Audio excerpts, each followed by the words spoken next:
Is it just like a 10-minute delay? Because I'm pretty sure these bars just lit up for me. We're here, and it's not a delay either. Okay, all right. So we did it. At least it wasn't 25 minutes. You couldn't hear me the first time, but I was saying if you can't hear anything, let us know in chat. Hello. First off, before I even introduce your wonderful cast members for this D&D game, I want to talk to you a little bit about what the game is going to be like for you, if it's going to be right for you to stick around and watch, or anything like that. So, first up, we're going to be shooting for a PG-16 kind of gaming experience. There's going to be some curse words. I curse more than I use prepositions in real life, so it's just going to bleed over into the game. I can't help it. We're going to describe some brutal things. It's also just kind of how my mind works when attempting to tackle some dark themes like we might be experiencing in this game. We also use safety tools, lines and veils, and X cards, right? So anytime a cast member feels uncomfortable about a situation or something that's happening in the game, they can message me, they can say out loud, get anybody's attention. We will skip over it immediately, and that is how the X card works. As far as lines, you can expect to not see any rape, no sexism, homophobia, transphobia. I get enough of that inundated everywhere else. I don't want it in the game, and I think all of my cast members agree. It's just not something we're interested in talking about. Veils are a little vague purposefully, right? You can see these things happen, but we're not going to spend a lot of real estate discussing what it looks like. For instance, torture, we're probably just going to be you torture the guy and he tells you. We're not going to describe pulling people's fingernails and stuff like that. It can skeeze out a lot of people. We can address that later if if people want to get more descriptive, but corpse mutilation and sex. Those are the three that I have for now. More veils can be added later on. They're more of a fade to black sort of situation. Okay, CB. Now we are going to introduce our beautiful cat. Yes, hard drug use. I forgot that one. That is one of our veils. Drug use, it happens all the time, but we're just going to skate right over it. It's just going to be a thing that goes. Having said that, hello, I am JB, also at Drop the Die on Twitter, where all of you probably know me from, and this is my fantastic cast for this All Rogues D&D game. And we're going to start off with short introductions. Tell us what kind of character you're playing, your character's name, who you are, and pronouns if you would like, and we will start with CB. I gotta be first. Ugh. I'm kidding. Okay, hello. Gabe. No. Take it back. I want it. Hi, Critical Bard here. Omega is my real name, but you can call me CB, Critical Bard, across all social media channels. I am playing Specs, or the Spectacle. He is our resident Warforged robotic ball of joy and fun. Just in case you didn't know, I don't know, maybe you just weren't born here. We're all rogues, so I'm a rogue. I'm a rogue of the revised variety, though. So if you don't know what that means, just stay tuned and see what happens. Oh, and he, him pronouns. That's me. We can go across to Justice. Hi, I'm Justice. My pronouns are he, him. I will be playing a rogue in this campaign. My character's name is Gragnar Frostblade. He's a soul knife rogue, so very psionic-y and lots of brain-themed things, love of all things abaci and mathematics, things like that. So we'll have a lot of fun with that. And huge, crazy, wicked mustache, which is essential to the character. Not evil looking at all. Latia, why don't you tell us a little bit about yourself and Savvy? Oh, sure. Hi, I'm Latia. I am the Lady Tiefling across all social medias. I will be playing, surprisingly, a rogue. I am an inquisitive with an eye for detail and an ear for information. And so hopefully you should probably behave if you think Savvy's nearby, because she might hear something about you that you may not want revealed to the public. She, her, for me and for Savvy. Fantastic. Fair enough, too. Liz. Oh, hey, I'm Liz. I'm actually raptor-handed across all social media. I literally just realized this now. I am, and I don't think you'll believe this, but I'm playing a rogue. This is my sixth rogue. I'm a swashbuckler named Thelen Shadowbrace. She's a Shadarkai and mostly does paperwork. So it's about to be wild. And Gabe. Oh, and she, her. And Gabe. Forgot that. Hi, I'm Gabe. Gabe James Games, pretty much all over. He, him. Today, I'm going to be playing the changeling assassin, Basilisk, and we're going to have quite a wonderful time. Voices. I love it. So, we are actually going to start this session in media res. These companions have already met one another. Oh my God, what does in media res mean, DM? It means in the midst of things. We are going to actually start aboard a ship in the docks of the city of Wuhan. Rests the Ember Rose.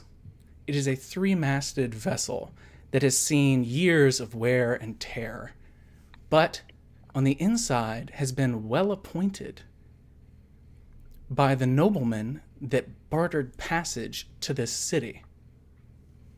Standing aboard the deck of the ship, which is gleaming light out across the dark waters, this fair night in Wuhan, you see noblemen, noble women, and their vassals and retinues, all speaking, clamoring about one another.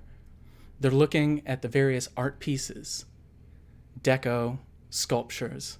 They're looking at rugs and imported goods that have been brought only as a centerpiece to be put on this ship for the extravagant sake of having it. Many sailors bustle around in the ship's rigging, and they're trying to acclimate themselves for a journey away from this port city. But for now, it seems that everyone's waiting for the arrival of a singular individual who will herald the ship's passage away from these lands. Thelen, you are standing among these nobles. One of them is looking at a statue next to you of a buxomly carved woman draped in satin carved into the marble. And the man leans over to you, already deep in his cups, and says, "Have you ever seen anything so beautiful, carved from stone? My word, look at it." I mean, if you're into that sort of thing, I am. Kind of. Well, I've seen better things in my parents' basement, honestly. This is cheap. I don't know where they got it and why they thought to bring it here. Is it really cheap? He leans in and breathes heavily on it and kind of squeak, squeak, squeak with his fingertip on the marble. It doesn't look cheap. I have similar carvings at home. He has kind of tousled brown hair, and he seems to be trying to get your ear for this evening. He's been following you around for several minutes, but he is completely uninteresting in every regard other than having a retinue of people dressed in extravagant clothing. But it's at this time that you notice a person step aboard the ship. A very handsome individual, very tall, nearly 6 feet, and limber and lean. Everything about him screams nobility, regalness. And when he steps onto the ship, people scutter out of his way. Behind him walks a bodyguard wearing chain armor and covered in similarly extravagant and expensive clothing. The only thing that really makes you understand that this half-orc is a bodyguard at all is his close proximity to this regal-looking noble man that stepped aboard the ship. And he is carrying a ceramic jug that looks like it is ancient, covered in a wax seal across the top. And he's carrying it almost like a baby, a cross between a baby and a football, really. Like, he doesn't want to be relegated to this task, but he'll carry it if asked. And the other side, you see a very peculiar sight. There seems to be a robe floating in mid-air, draped over top of someone. And it seems that the robe is being pulled along after this nobleman by some unseen force.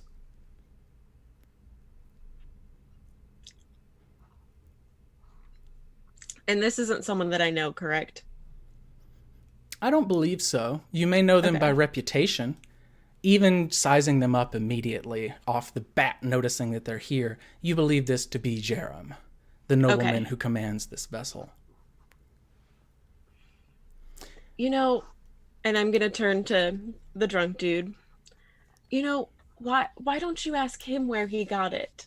You know, really see if it's cheap or not. I think he'd love to tell you. I don't... Oh my word, Jerem's here, he says when he turns and spots it. All the nobles kind of bustle and turn and give the little smattering of applause, as they love to do. And when he sees this gathered throng, he says, "Oh my word, I didn't expect there to be so many of you. Welcome aboard this vessel." All the nobles, "Oh, thank you.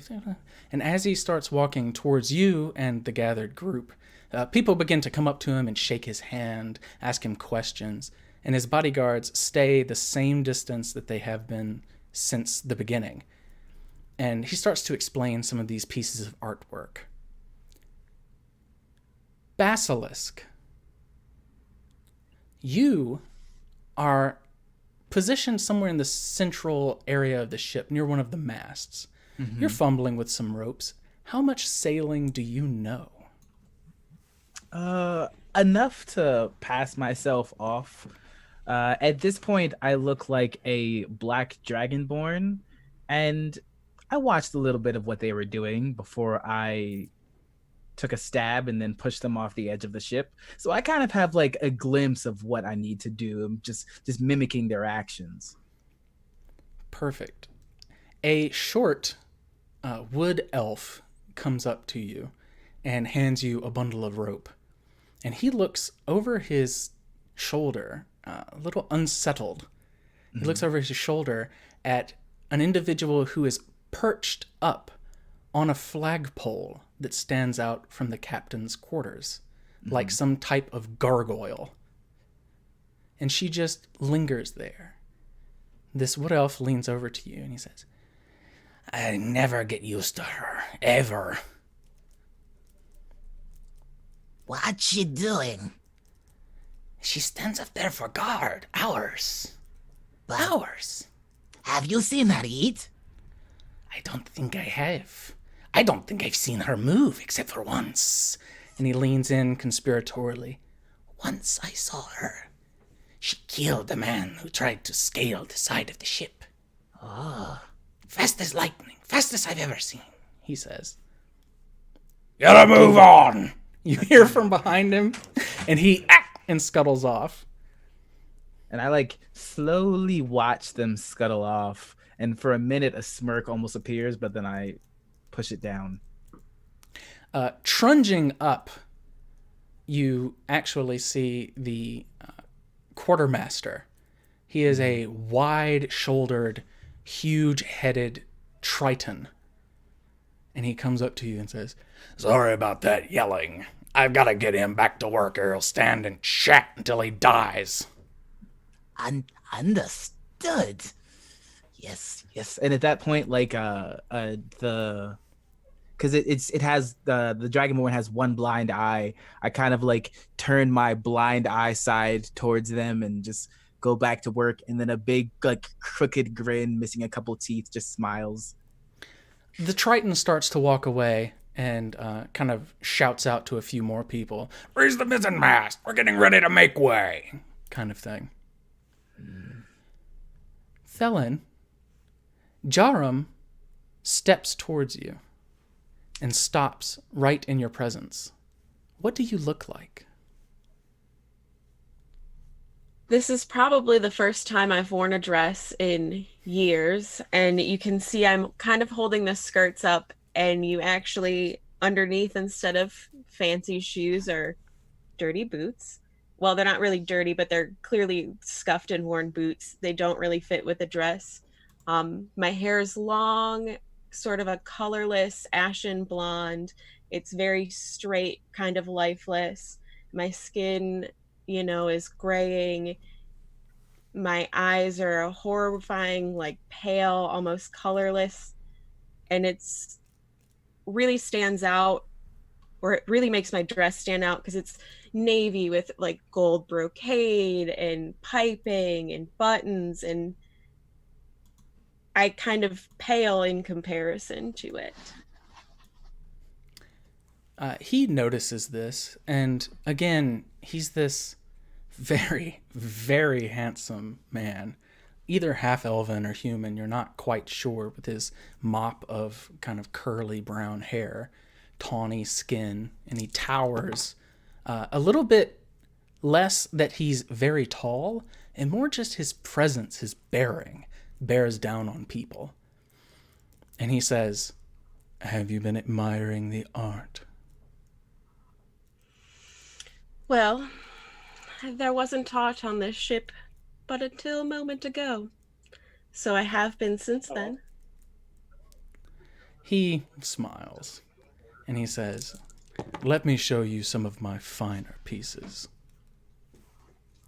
And the two of you begin to walk a little bit further into the ship. Go to you. Get that grub.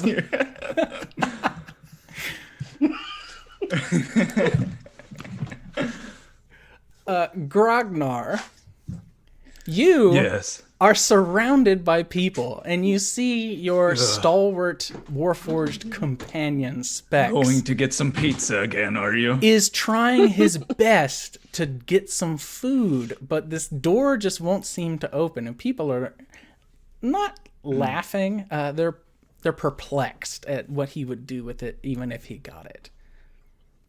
He would eat it, of course. I've seen him eat things before, but But where does it go? I think Does it he burns have up. the plumbing to make use of such things? I imagine he has quite a bit of plumbing, actually. Oh my. I don't know. And exactly how closely have you examined your companion? Well, I mean, we've been traveling together for a while, but I tend to let his business be his own. Why don't you describe yourself, Gragnar? Well, Gragnar is he's about 3'5", very thickly built gray dwarf, light gray skin, white hair. He has an undercut. His sides of his head are shaved, and you can see these blue veins around his temples. He has a hood that a black hood that he leaves down, but whenever he wants to intimidate someone, he raises the edges pointy up and brings his hood like almost like a vampire's collar. And he wears studded leather armor, which is black and has bits and pieces missing from it, as if he's taken one too many journeys down into the depths. Yeah, that's basically it. Oh, and a freaking huge mustache, like so big, hanging out the sides of his head, like crooked, like Waluigi or something. No, Wario. I was wondering if you were going to miss that. Yeah, so you have gathered this crowd of people around. I don't know what Spec was performing moments ago, but as the attention from him draws down, people are beginning to kind of filter back towards this new nobleman who has arrived.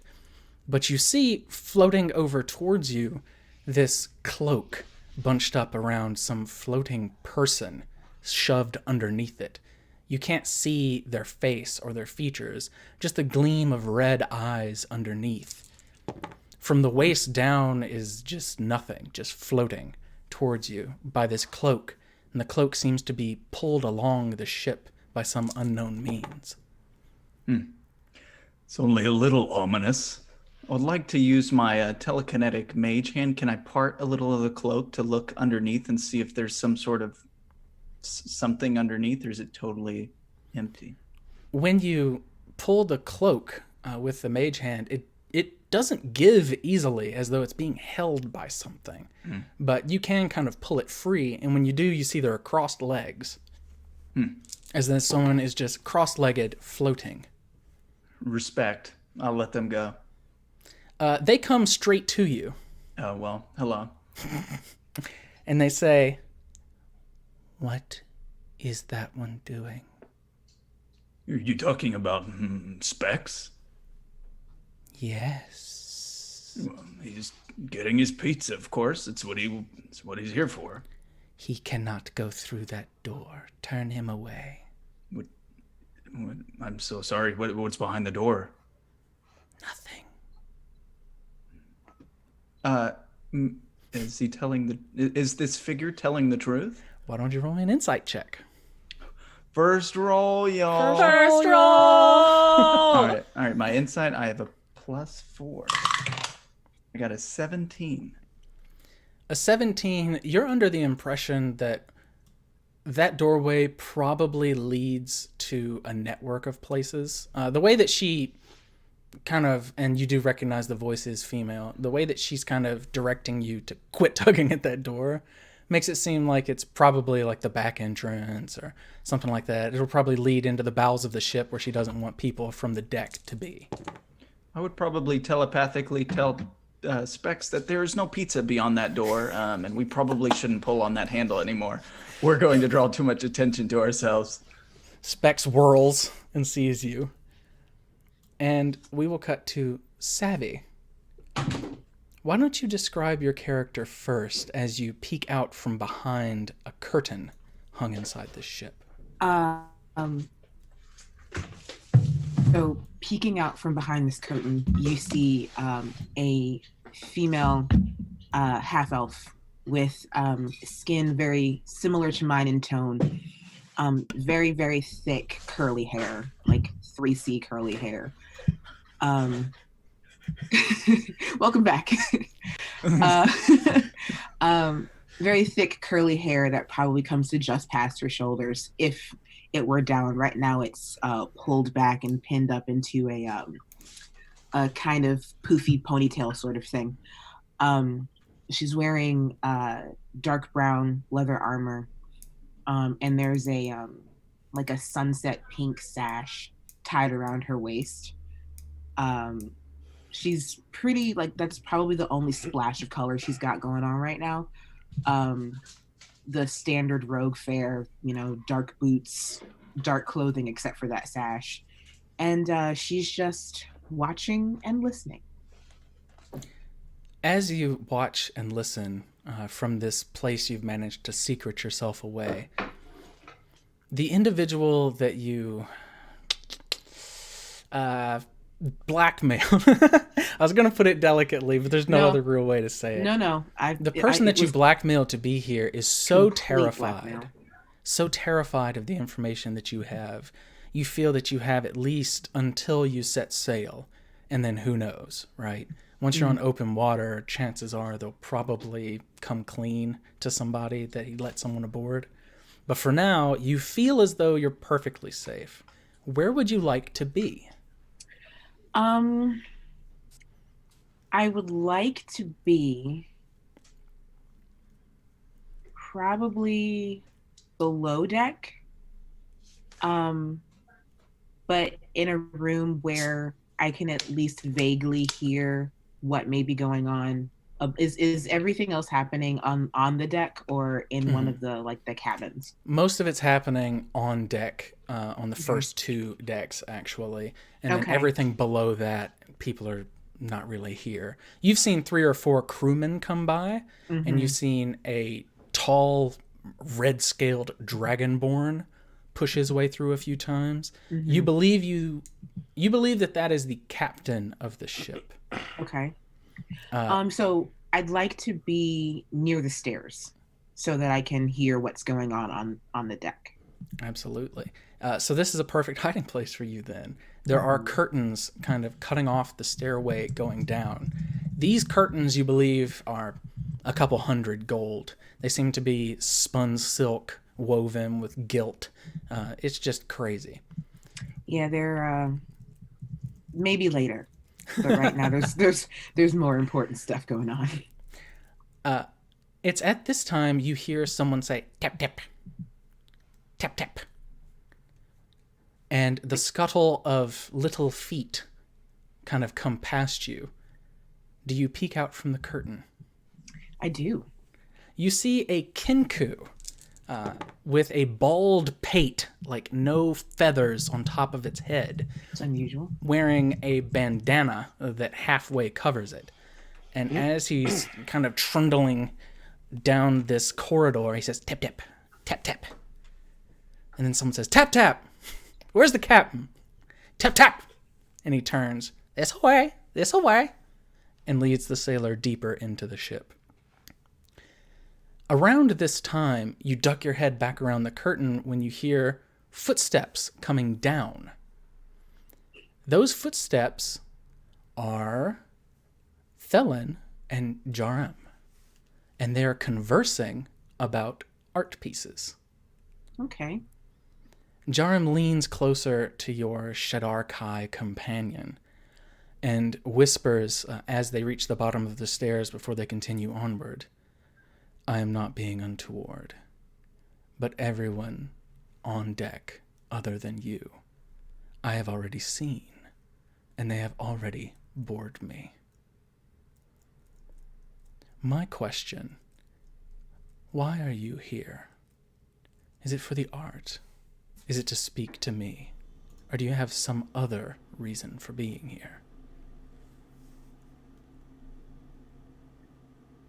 I haven't gotten out of the city much since I've been here the past year, and I thought a little sea air would be just what I needed to feel myself again, you know. Oh, I do know. Absolutely. Can I make an insight check on this gentleman? Absolutely. Give it a roll. Yeah, I will do that. I'm gonna roll. Okay, it's not bad. That is a 13. With a 13, you believe there's a twinge of honest curiosity to the way that he's speaking to Thelen right now. Mm-hmm. You believe that there's an honest curiosity to the way that he's speaking to Thelen right now. The fact that this nobleman, you know, has been jilted, has been probably mocked or ridiculed, chances are the feeling of someone coming to see him is starting to embolden him a little bit more, even though he's more than likely still fairly upset at what's happened the past couple days. Of course.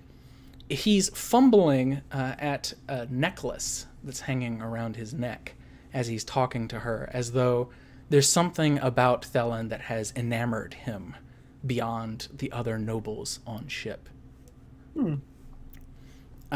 Only a select few people have come down here by invitation only of the sailors aboard deck, and they are currently speaking about volumes of books on bookshelves, some of the tapestries hanging on the walls, things that the sea air would damage in some way. Hence why these thick curtains you're hiding behind are probably here in the first place. Mm-hmm. Thelen, can you make me a perception check, please?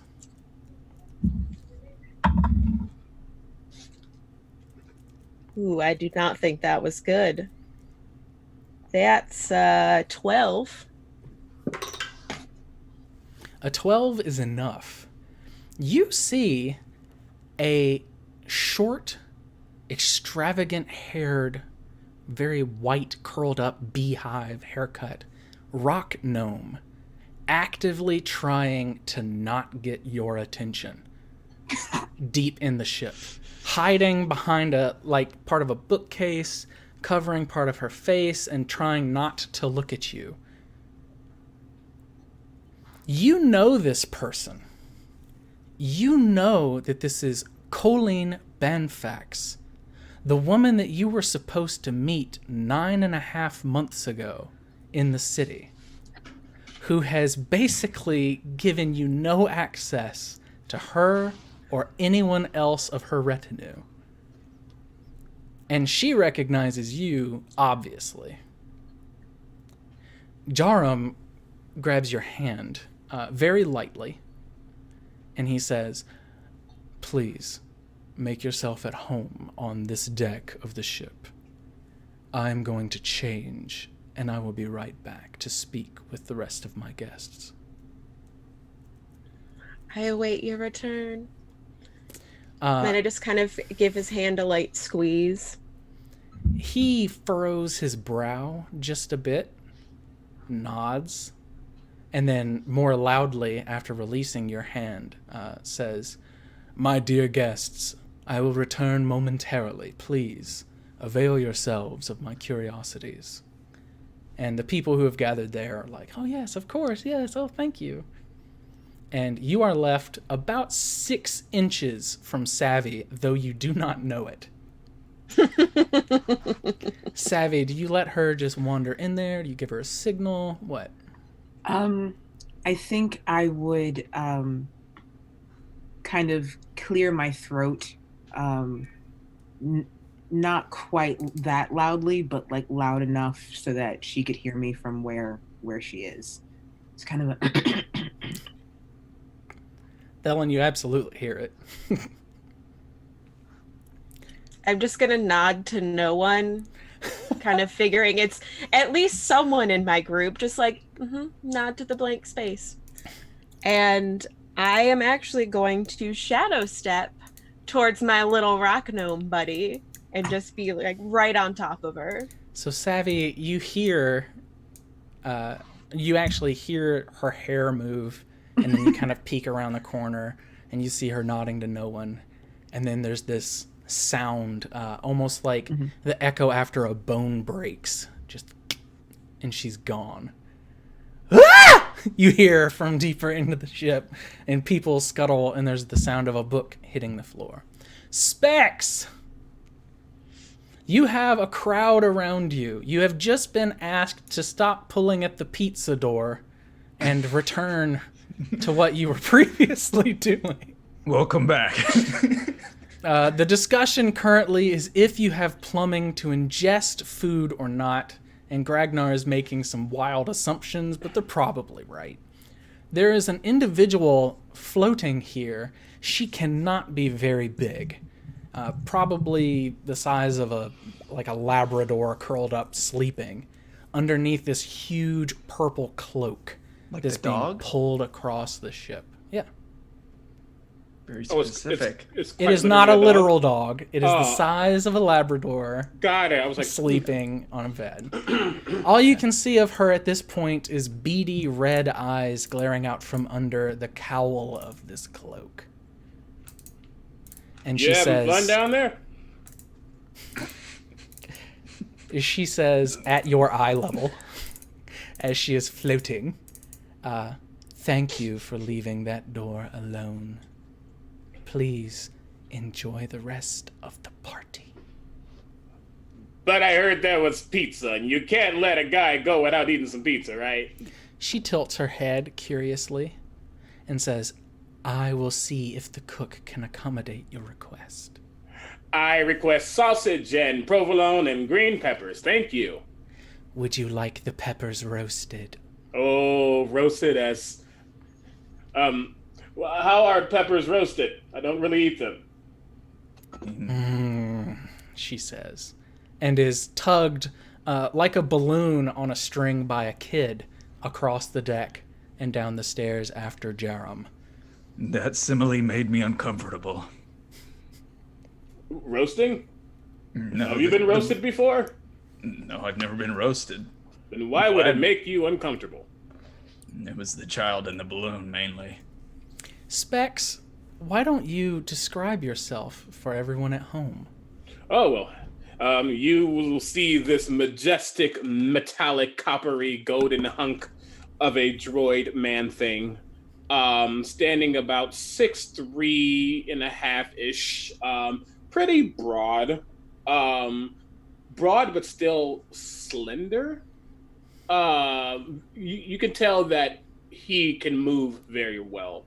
Um, he doesn't have any like clothing, anything like that. However, if you look close enough, you will see semblances and parts of what once was a leather armor vest, like kind of just like now blended into its core chesty, stomachy area, almost as if like the vest and the metallic that he is made of has become one. He has what looks like a hat, perhaps a bowler hat that's made of the same organic material that he is made of. But don't touch it; he will punch you because it doesn't come off. He also has a really nice monocle-like thing inlaid into his right eye. Does it do anything? You can find out, or you can buy one for $4.99 plus tax. He also doesn't appear to be holding any weaponry or anything like that, though it does look like perhaps there are like panels within his form, if you can see that. But yeah, he's pretty much just this naked mole rat of a android trying to live his best life. Bold. So you and Gragnar are still surrounded by several nobles who are just completely enamored with the exotic nature of the both of you and asking you about your histories, asking you what other kinds of performances you can do, asking you if your services are for sale, all kinds of things like that. What do you do? Do you just keep mingling with these people, or do you try to get into the bowels of the ship? Do you jump overboard? The stage is yours. First of all, does there look like around them within this group of nobles, is there anyone who seems to... Well, actually, 2 seconds. Okay, I'm sorry.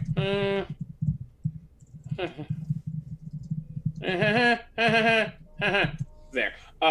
Look at that, Justice.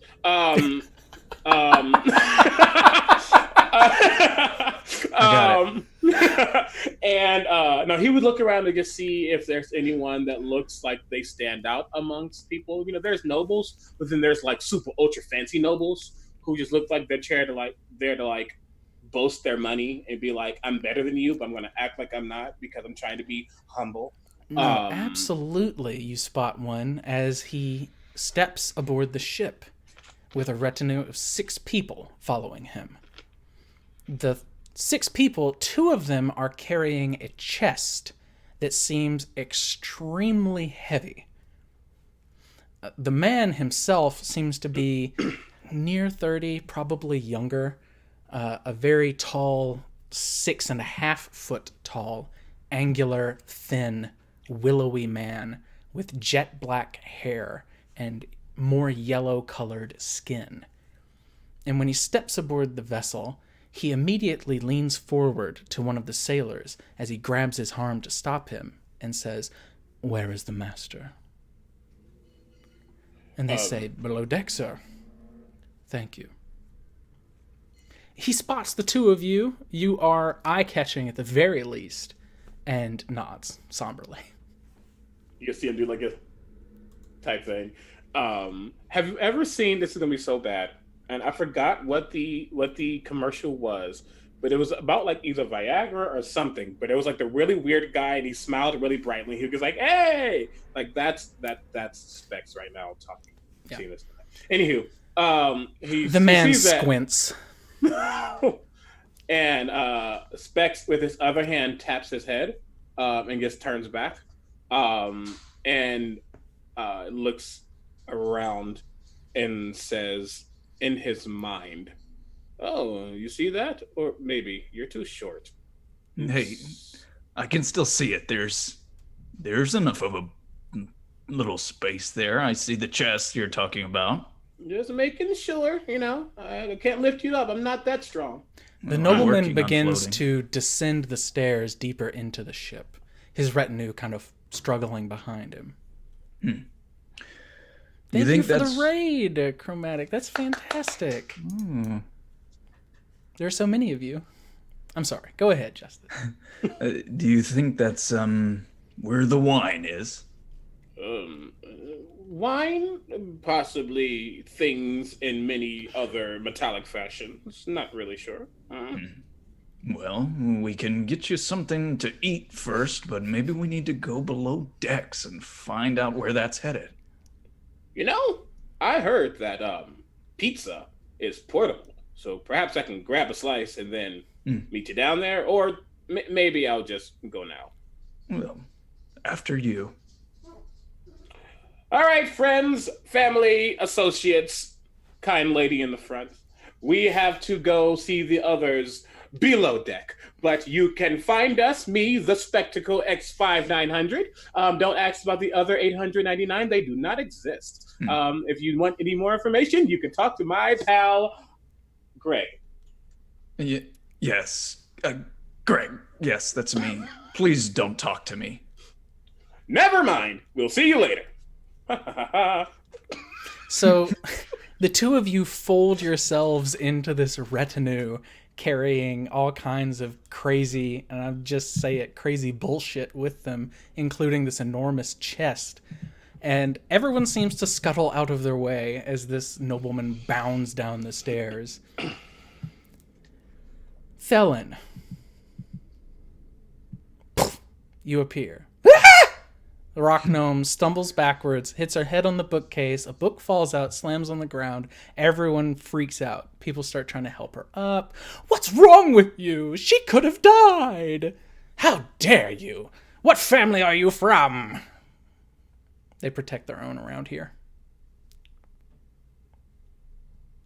Well, if she would have meeting me on a timely fashion, like we agreed upon, maybe I wouldn't have to surprise her like this. So why don't you ask her that? Do you know who this is? This is the lead representative of the Pike Mercantile Guild. I'm well aware, and I've been trying to meet with them. Everyone, it's fine. It's fine. Leave her alone. It's fine. Hand me my hairpin. Her hair is starting to a pin had fallen out. She starts cutting it and shoving it back in. And she says, it's fine. I'm more spry than I let on. She's fine. Leave her alone. And they go back to their business. And she says, Underhanded tactic frightening an old woman. You need more tact and class, she says. Damn. She scoops up the book, tucks it under her arm. What can I do for you, pale one? Well, you could have done for me 365 days ago, perhaps? Last contact was 9 months. You're fine, she says. 9 months is still 9 months longer than it should have been. That's probably true, she says. She straightened her dress at this point and looks, all the regal bearing that she had before has been reclaimed. And she says, I suppose you did not appear out of thin air just to startle me near to death. Is there something you need? When are we actually going to be able to sit down and have a little chat? This doesn't seem like the place, but while I have you, I figured I'd drop in. Scaring you was just a bonus. What type of outcome would you like to happen from this conversation? Are you attempting to strong-arm this 146-year-old woman, or perhaps endear yourself to her by not being frightened by her reputation? Endear herself to her by not being frightened of her reputation. That sounds like a persuasion roll. And you can make it flat. You got it. You would have had disadvantage. You got advantage for appearing and startling the shit out of her.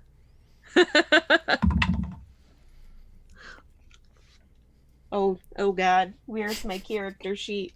I gotta do some math. Jeez. Oh, Crap. thank God I have expertise in this. So that's a 17. She says, all right. And she holds the book up to her manservant who's following her around. He takes the book and tucks it gingerly into a bag. And she says, listen, 3 days. 3 days, dawn, early morning. Come to the Mercantile Guild, and I'll speak to you then. Agreeable? I can't keep putting you off forever. Eventually, you'll probably see me and murder me at this rate. Well, 3 days. They don't teach us... She pulls out a piece of paper and is scribbling down the date while you talk. They don't teach us how to murder in fencing club, so I don't think it'll come to that, but 3 days is more than agreeable. Thank you. She tears the piece of paper from this little pad and shoves the pad back into the pocket of her dress. The pocket is so deep and spacious, and it doesn't even ruffle the dress at all, so it hangs perfectly normal. Fantastic. But she hands you the piece of paper, and she says, honey, I know your parents. Don't play dumb with me. And then she walks away. And her manservant follows, pardon, my lady, and scuttles off after her. I'm going to read what's on the paper to make sure. Yeah, it says the date and time, Okay. 3 days hence. Okay. Yeah. And then I'm just going to fold it up and like tuck it in my bodice because I don't have any pockets. I'm very jealous of her pockets. Everyone starts mumbling, I don't think she has any pockets. She doesn't have pockets in that dress. Basilisk. His world is too realistic. We cut to you. What is Basilisk doing? So this is a ship where. So is it nighttime? It Or is day? nighttime. It is Excellent. pitch dark outside. Perfect. Are there any nobles that are pretty much drunk to the point where they are urinating off the edge of the ship? Yes. There may be a hiccup to that, though, as you approach this individual. You see that standing about 10 feet away, facing the opposite direction, is a noble woman who is quite a bit taller. Is a dwarven individual peeing off of the side of the ship. You see that he has his head tilted at a strange, unnatural angle, as though he may be blind. And he says, darling, are you still there? Yes, I'm here. All right. He finishes. Is there someone else there? I hear footsteps. And she whirls and looks. Do you want to be seen or not? Yes, I do. She whirls and sees you. I'm so sorry. Yes, dear, there's someone here, a dragonborn. Looks to be one of the sailors. I'm so sorry, sir. He simply couldn't hold on any longer, and we couldn't find the bathroom. No, it's fine. It's fine. I am here to help in any way that I can. Perfect. I came to ask. And he's facing pretty much directly at you. He doesn't seem overly hindered by not being able to see. It's a dwarf woman, right? It's a dwarf man. And a taller woman. You're not sure if she's a dwarf or not. She may be a mule, half dwarf, half human. You're not sure. Okay. She's quite a bit younger than him. He is very, very, very old, even by dwarven standards. Got it. I need to speak to your master about buying one of the statues down there. Oh wait, never mind. This is perfect. So I look to the wife. She smiles humbly. I think if you check in with the cook, there may be something down there that will help alleviate some of this. Tell them Scurry sent you. Scurry. Yes. Perfect. Thank you. I will be right back, darling. She touches his shoulder, and he touches her hand on his shoulder and says, I will miss you every moment. And she takes off. So it's just me and him, right? She's saying, yeah. The statue of the man holding fabric. It's perfect. Sir, would you like a shoulder massage, sir? Awkward. Strange. This is a very strange ship. Well, But I expect that from Cherub. Yes, of More course, money sir. than the gods, he says. That's true, sir. He says, if you allow me to sit and rest my bones, yes, of course. And he starts Absolutely. feeling towards some of the barrels that were nearby. All right, I'd take him to a barrel, Mm-hmm. and then I'll go behind him, and it's still empty, right? Mm-hmm. I'm gonna You see take out there my are people rapier. in the rigging way overhead, but you can That's barely make them out. There's no way they can see you. I take out my rapier, and then I'm going to go through a spot that is above the shoulders, so that Alright. it doesn't injure his clothing. Okay, roll me an attack and damage. Tenderloin. That is He suffers from the blind condition, which gives you advantage on your attack roll 21. regardless. 21 to hit. Oh yeah, you hit. All right, and since I'm assassin, that's a critical, automatically. Let's go ahead and roll that. Hold on. That is 26 damage. Okay. Bro. He goes, and that's it. All right, and I'm going to very quickly throw my clothes in the water and put his on, and then kick him off the boat. He tumbles over. Do you put on all of his clothes or just his outerwear, something like that? All of it. All right, Well, so you know, you'll be just- here. Yeah, you'll be here Just for the a minute. outerwear. Okay. I don't need anything else. Just the outerwear. So you take like his jacket and just leave kind of the. They're still okay underclothes, but they just be big. And you can like roll them up. Well, It's fine. that's why I'm going to shape change to be him, Yeah. because Well, I are mean- medium. I mean, you either take all of his clothes, Yes. or you take his outerwear and wear your underclothes. I'm going to take his. Drag him You know, over. I'm going to do all of it, but I'm going to find a place to hide and change. Perfect. So you pull him around behind some of the barrels on the edge of the ship and begin your dark work. Savvy. You see this exchange with this gnomish woman and your companion, Thelen. She storms off in a huff right by you. I stifle a laugh as she scares the beehive off of this woman. I'm trying Can to you roll me a maintain an perception image check, here. I please? sure can. Perfect. Ooh, that's an 8. Mm. I'm laughing too hard. This old woman mumbles something under her breath, and she seems incredibly sad by whatever it is. Like she's consoling herself by saying it out loud, but you can't make out what it is.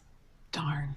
She goes up the stairs about the time a party of people, probably 7 or 8, maybe 9, stomp down the stairs. This regal-looking noble leading a retinue with 2 people that you know intimately well, Gragnar and Specs, in tow. And they're kind of walking in among this retinue of samely dressed people as though they're just trying to get down here by any means necessary. Yeah, I probably hear specs before I see them. So I'm prepared for this. Is Savvy going upstairs or is she still down? No, You don't I'm see kind of Savvy hidden. at all. I'm hidden. You know she's supposed to be down here, but you don't see her at all. You do see Felon, and Felon is looking at a piece of paper. She rolls it up and puts it in her bodice, and people are talking about the fact she has no pockets. Haha. Cruel world. Oh, I don't have pockets either, but I mean, do I really need them? Guess not.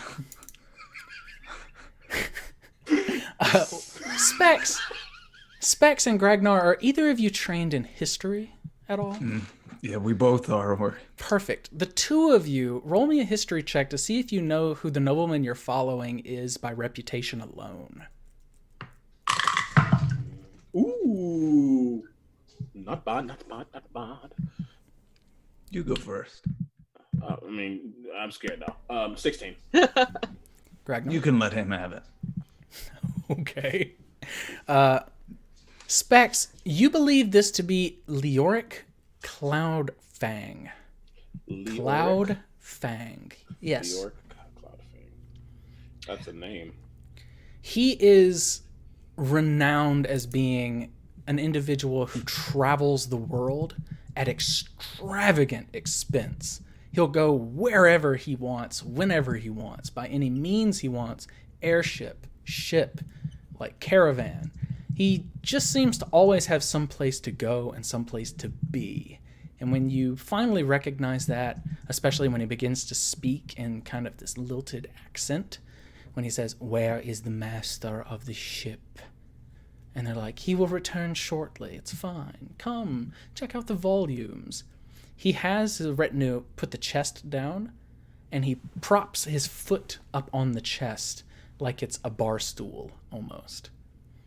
You also see, standing between where you are currently and the bowels of the ship, the bodyguard that was following Jerem onto this vessel, carrying this ceramic pot you know to be filled with wine. And he looks bored and irritated to still be relegated to this task. He looks at the cask in his hand, and he looks down the ship.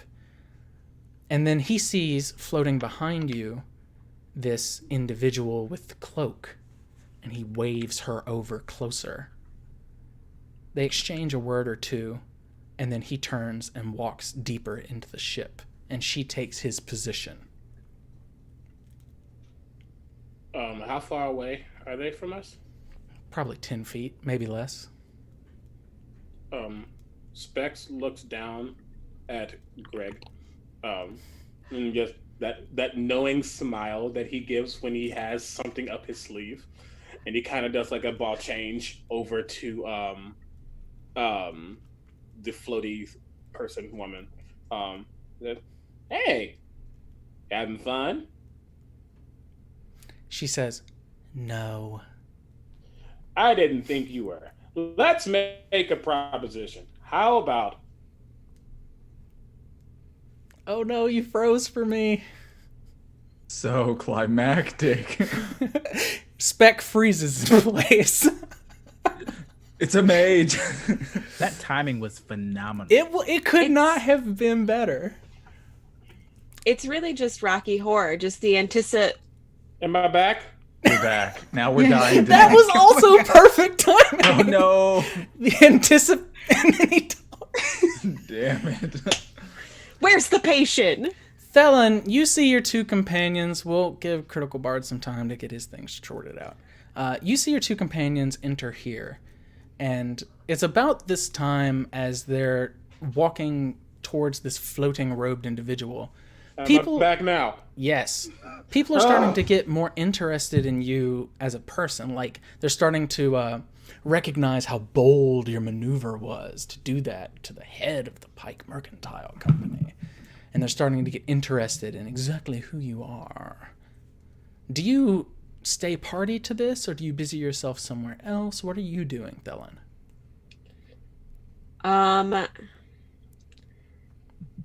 Probably just walking around. I'm trying to listen to what they're saying, like eavesdrop on them, but I'm mostly waiting for Jarum to come back. Perfect. So I'm just gonna kind of like bide your wander around, time, like do a little hair toss, just kind of go through things. Awesome. Spec, it seems like a second passes, and everyone, especially Grognar, they're looking at you like, and? I guess your pipes couldn't hold the pizza after all. What? Sorry. When you say that, the mage replies, "I spoke with the cook.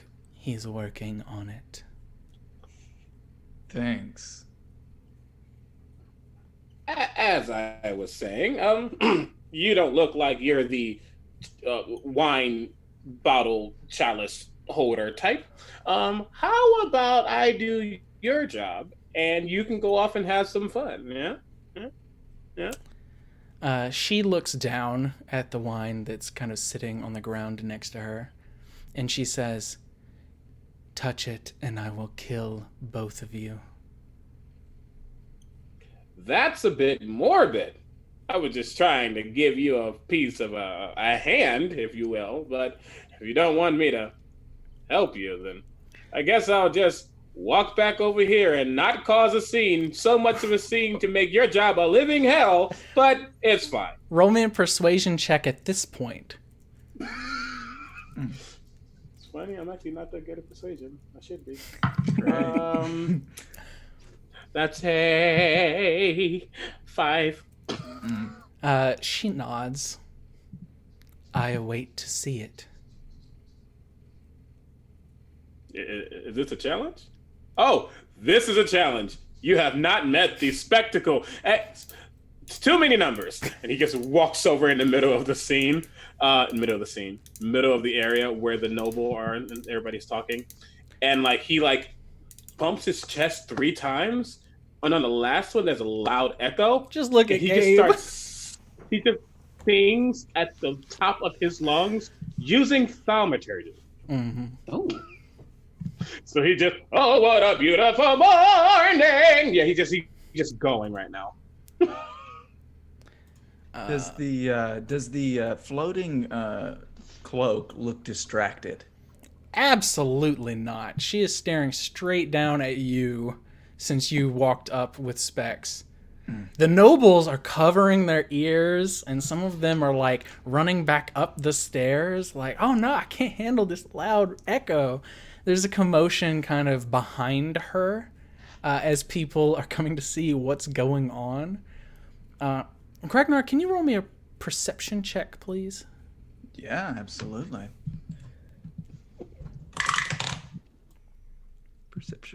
Perception. Okay, I have a +2. I got a 10. A respectable, consistent 10. You smell food. There's the huge cloud of perfume that's been sprayed on all the people here, but you can just barely make out a faint whisper of food. You're not sure where it's coming from, though. It smells pretty good. It's just mixed in with all this perfume and stuff. Hard for you to tell where the hell it's coming from. I guess I'll telepathically say to Specs, I think it's time to drop the act. They're not buying it, but I think I smell your pizza somewhere. Maybe. I got a wonderful feeling. That's all you get. If you want more, you can come back to my home for $39.99 plus tax. I'll see you later. There is one feeble-looking, large-headed old man in the corner. Oh, wonderful job singing. That's not basilisk, is it? You say aloud. Basilisk. Can it be? Basilisk.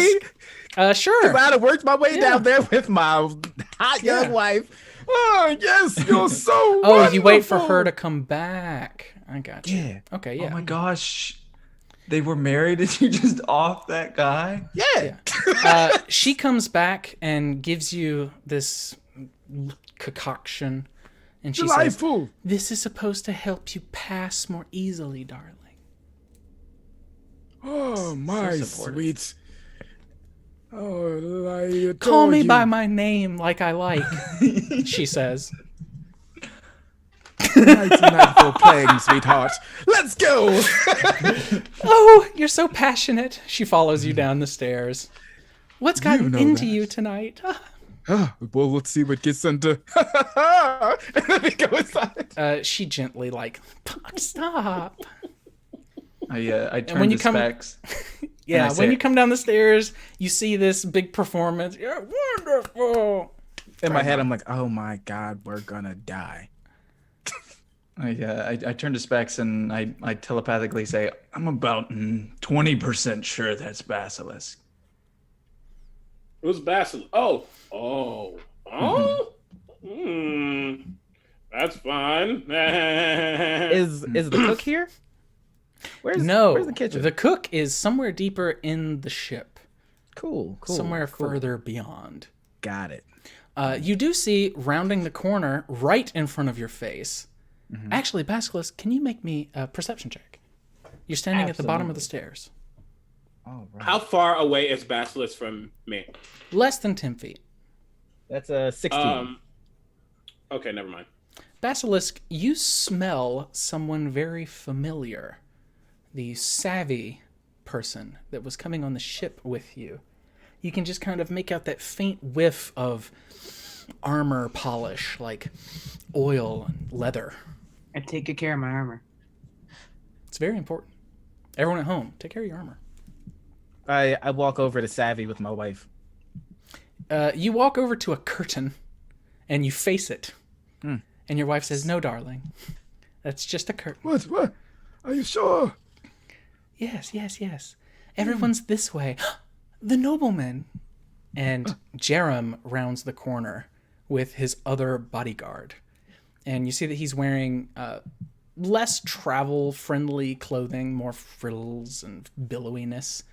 And when he steps in, you see the clothes are tailored fantastically. He's got a cravat. Sweetheart. He has Would a you- like Peruvian frill or whatever it's called.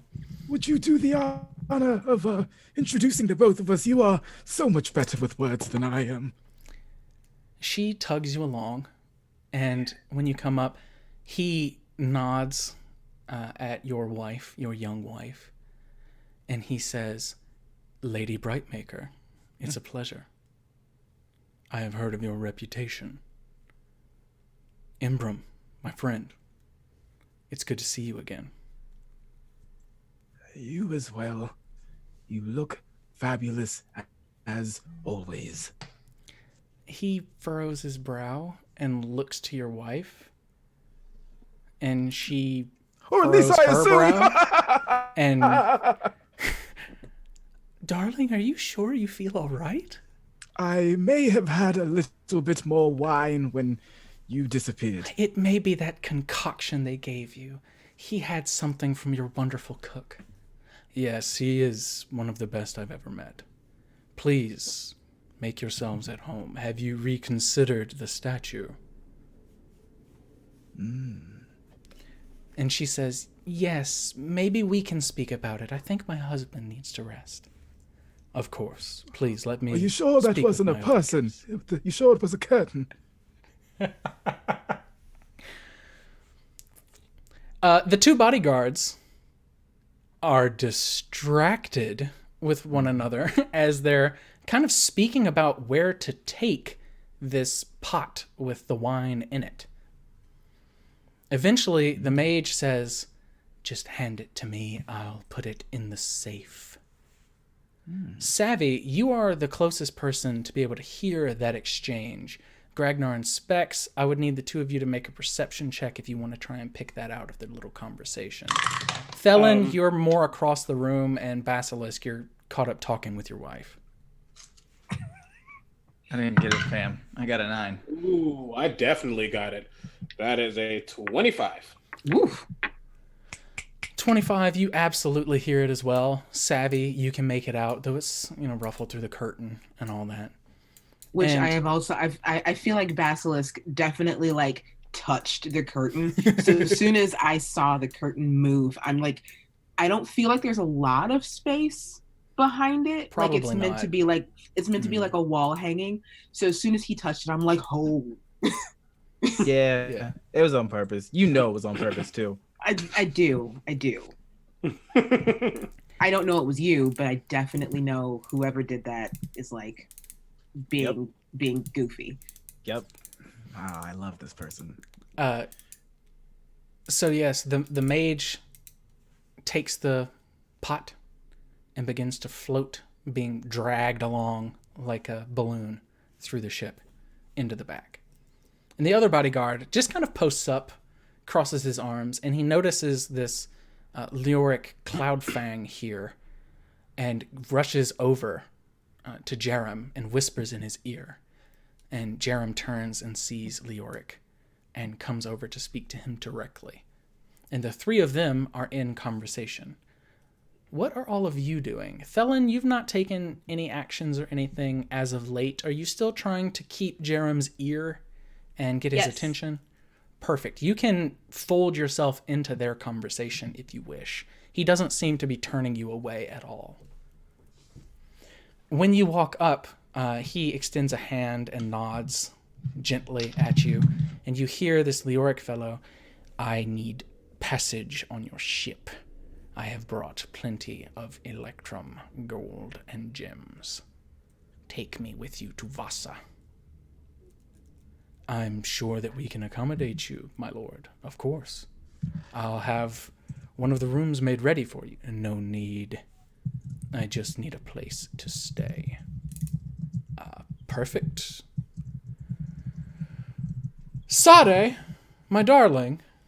And another noblewoman kind of comes up from the back, and you see that she's tawny, dark-skinned, with long, dark hair braided down her back. And she does do the head frill, like you saw Omega do. And she comes up and says, yes, can you please take my Lord Cloudfang here into one of the extra rooms? Of course. And she looks at you with death and malice in her eyes as he sees his hand on your wrist. And then she turns with Leoric Cloudfang and his retinue and walks them deeper into the ship. Ignore her, he says. She's been trying for my hand in marriage since I arrived. I hope that doesn't trouble you, he says. Trust me, I've had to deal with a lot worse. My family's a bit interesting. But no matter. Who is that odd fellow? I have heard of him, Master Cloudfang. He travels the world. Something of an asshole, I'm told. But a very rich asshole, which I will accommodate for any duration, if the pay is enough. He laughs. One must get coin where they can, after all. And I just chuckle at his joke. Just, you're so funny. He furrows his brow again. It seems like having you be so placative is not really to his liking. But he doesn't say anything obtuse. He nods and says, please, let me show you the rest of the artwork myself. Specs. I'd love to see it. Specs, Gragnar, Savvy, and Basilisk. There is a moment where the bodyguard that was once guarding the passage deeper into the ship travels with Thelen and Jerem to speak to the remainder of the guests down here. All of you notice that everyone aboard deck has been hurried off of the ship as it's getting ready to make way, and they're starting to kind of get in the way, as though Jerem passed along the word to get rid of everyone upstairs. And it's just the few of you down here mingling, probably 4 more nobles, you, and their retinue of handmaidens and whatnot. What do you do? You said it's Specs, Gragnar, Basilisk, and Savvy. Basilisk and Savvy. But we don't know that Savvy's there. No one knows that Savvy's there. Basilisk has an impression, but you can never be sure, right? Never be sure who Basilisk is ever at all. Hello, old man. Hello. I saw you up on the higher deck. How's your evening? And I kind of narrow my eyes. I lean over Gragnar. to my wife. Honey, Gragnar, can you make me a perception check? give them some coin and make them go away. Of course. Right. She starts rifling in a bag. As Gragnar's speaking, Specs just like pat his back. It's like, you're funny. You have guidance. I got a 18 plus whatever your guidance roll will be. You roll. It's I D4. roll. All right. Then that makes Math. 16 plus. Where's my perception? Sure. Like you Yeah, rolled super high. It's a lot. Yeah. You see that there is a single drop of fresh blood on the V of the shirt that this dwarf is wearing. It is so small, it could be an old shaving nick. But something in your brain tells you that this is probably that basilisk fellow. This is where like one of those Sherlock Holmes montages would come in where like bit of stain on shirt, could be wine, isn't wine, stumbled downstairs, can't remember wife's name, and I just kind of nod. Literally said he saw something. I turn his backs and I say, well, the party seems to be moving on. What would you like to do? I mean, we had a he like almost looks like he resets because he was going to say something that he shouldn't say, and then he comes back. We need to figure out how to get the liquid grapes off of this portable seafaring box. There is a just barely audible thud behind this curtain as Savvy bangs her head against the wall of the ship. Like, are you kidding me? Well, the real easiest nice way to code do word. it is you drink it, and then do what I did. You to the bow and relieve it.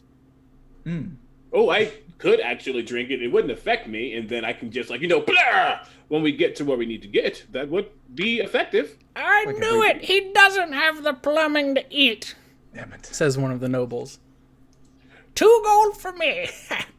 God, they're betting on you. No, I should have bet. Oh. Do I get a part I of knew I should that? have bet. Okay. No. So the wine has been moved correctly. Sorry, Litia. No, it's okay. I would like to are you all essentially standing in front of my curtain? Yeah. Do we see feet? So I if went you back can over imagine these curtains stretched basically across the width of the stairs leading down here. You're pushed up against the edge of the stairs, between the stairs and the wall, tucked into this curtain. like cupboard under the stairs almost. Exactly. 25 feet from you is the entrance deeper into the ship. They are standing between your curtain and the entrance deeper into the ship. This little passageway that leads into the bowels of the rest of the ship that hasn't been set aside for these artistic purposes. Okay. Is there any way that I can remove myself from this curtain and appear to come from somewhere else in the ship? You can absolutely clamber up the stairs behind the curtain and then come down the stairs like you were upstairs the whole time if you want to be visible. I don't want to be behind this curtain anymore. I would like to try to do that. Absolutely. You also believe, and we're still feeling out the roguish nature of things, you believe that if you can get one of your companions to spot you, you can communicate with them through gestures and body language through thieves' cant. That fun thieves' cant. And get them to make a distraction large enough for you to sneak by. It's true. Savvy would know that, having met them already. It's true. Savvy would like to... she'd like to make... So this curtain... Like, if I make a noise against the wall where I am, would it sound like it's coming from the other side of the stairs, for example? You can possibly do that, yeah. Yeah, I'd like to, make a big noise that would possibly get someone to go investigate it. Mm-hmm. And then, depending on who... There's shit stacked under this staircase. You can tip over a box or whatever you want. Yeah, I'll just shove a box. Okay, so you're making a distraction for yourself. Mm-hmm. Who are you trying to draw with this distraction? Anyone in particular?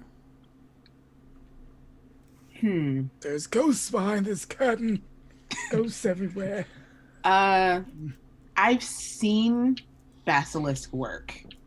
He might come back there and kill you. He might come back here and kill me, but you know what? I'm willing to take that risk. He's he intrigues me, so I would like to try and get his attention. Okay. So Basilisk and Grognar, you've been rolling very high on your perception checks, so I'm going to let you slide on this one too. The two of you hear a box slip and onto the deck behind the curtain where no one should be.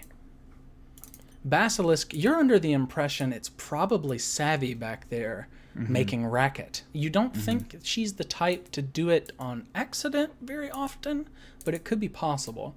Gragnar, I'm not sure that you would know who might be back there, but it would probably raise your hackles nonetheless. I wonder, sweetie. You told me that there weren't people over there, but I think there might just be. And I look over to Gragnar.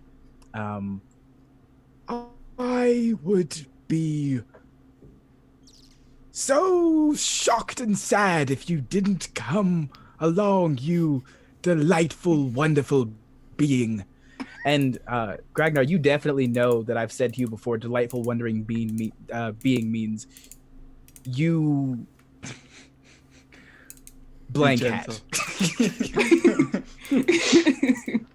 Yes, I could think of nothing more delightful than to escort you over to the curtain that no one should be behind. Carry my arm. All The right, wife, and- who's literally standing right there, Gragnar, says, "Am I to stay with this humble warforged man?" Oh, yes, he'll tell you a riveting story. Have you ever heard about the owlbear and the tortoise? She says, "I've not, but I love your clothing. The I way lean that over. it melds with you." And she starts speaking to you about your clothing, if you'll allow her. If you want to tell her the story, she'll also very politely listen to that as well. He's just going to wait and let her talk. And in his mind, he's just like, help me. Be fast. Gragnar and We Basilisk. absolutely will. We are so savvy. You walk the 9 feet to where Savvy is and speak to her through the curtain, I'm guessing, or you can lift the curtain and slide underneath like she did. You smell. This blind dwarf blinks and his eyes look repaired and he's staring at you. Excuse you. If you could just kindly get your wife out of the way, I can move in. Want me to Please. kill her and too? thank you. No, No, I don't think that's necessary. Well, No, necessary just- is irrelevant. I didn't ask if I had to. I asked if you wanted me to. no, Fine. no. Sure. Get her out of the way. Where's the husband, by the way? Did you just knock him out and put him in a back room this time? I don't know. He's probably being eaten by sharks at this point. Oh my god. Well, Yes. why don't you get her upstairs and then come back down? Yeah. Okay. Preferably, don't kill anyone else. Also, maybe like hire Gragnar because you're supposed to be blind, from what I understand. Yeah, that makes sense. And I give the mixture to Gragnar, but this is somebody's drink. Don't drink it. I won't drink it. I'll hold it. No, like put it in someone's drink.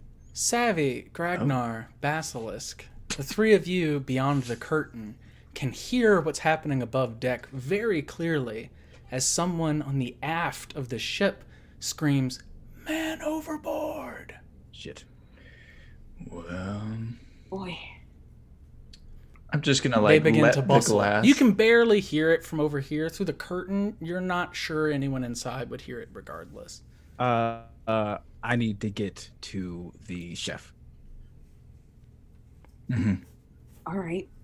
Well, just can you do something? Well, here I go killing again. Time to dust off the old killing gloves. And you know what? What's the room lit by? 3 oil braziers. Okay. Could I do sleight of hand to throw darts at them and break them? They're big metal braziers Never built mind. to not easily tip over.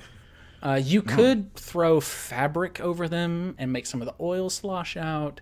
You could physically hit them with like a hammer or something and move them, but a dart's probably not going to do it. Okay. It's built to not burn the ship to death, and destroy hundreds of thousands of gold worth of priceless artifacts. I look over at Gragnar, so that might be the guy that I killed. I don't know. Well, that's not good. Why don't you just become specs. So I'll say that you're another model, whatever the number before the one he listed was. Where the hell was it hiding? Behind this curtain. Yes, that's what fell over. It was malfunctioning. You'll have to malfunction. No, and then I'll come out and I'll be the mechanic. Yes. Is Specs naked?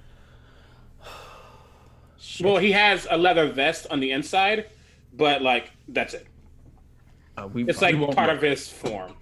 Know that I'm going to be naked, right? Well, I'm not going to look, and I don't think Savvy will either. No. I don't care if you sit. Fine, just get out from under the curtain. I step out from the curtain and I say, all right, old man, if you want to go upstairs, then that's what you need to do, I guess. Is she even looking at me? She's with me. She's with Specs. Yeah, don't shut up. Oh, sorry. I'm supposed to be the genius, right? So far, this group has managed to go down the stairs in an hour and 53 minutes. D&D. Hey, this is behind the curtain. Introduction. Oh no, this is perfect. I would not change a single word. Is there any way to like hide? Yeah, underneath the stairs. I'm gonna go hide under the stairs. I'm also gonna shift into that past nasty Savvy. thing. I mean, excuse me, the Warforged that's naked.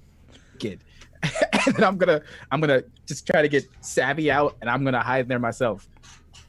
This sucks. So you just like shove me out of the curtain? Yes. Okay. All right. Savvy, roll me a stealth check. Cool. I'm also gonna do that.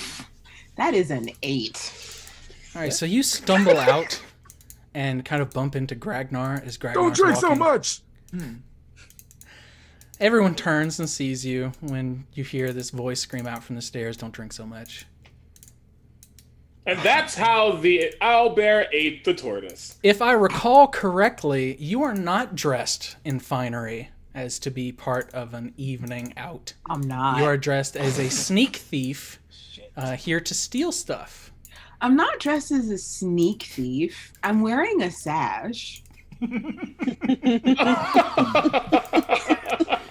So what I would like you to Perfect do, disguise. I'm not going to roll it. I would like you to roll a d20 and let me know what roll you get. Okay. How far away from this am I? Probably 15 feet. This whole room's only 40 feet long. Okay. I rolled a 17. 17. Most of the nobles ignore you. The few that take notice believe you're a sailor. And they cut their eyes, and then they go back to their conversations. I make eye contact with a very specific one. A human female dressed in a dark blue dress. And I make very, very, very firm eye contact with her that says, if you say anything, I will spill every word. Her eyebrows go up. She turns back into who she was talking to and cuts her eyes at you once, and then that's it. She turns her back to you completely. Felon, Jerem actually hears the commotion at the stairs. Having been on this ship for 1 month, he's very intimately familiar with all of the sailors. And you know, if he sees Savvy, he will know that she is here for other purposes than to be a guest. What do you do? What are we around? Like, is You're there currently anything standing around a us? statue of a very muscular man who is draped in fabric that's carved out of the marble, and a candle is lit behind the statue that shows the marble is so thin that it glows from the light of a single candle. And he was saying aloud, Jerem was saying, that his good friend, Imbram Brightmaker, wanted this statue and was enamored with it because the texture is like that of actual satin. And then, don't drink so much! He turns. What do you do? You got just a second to act.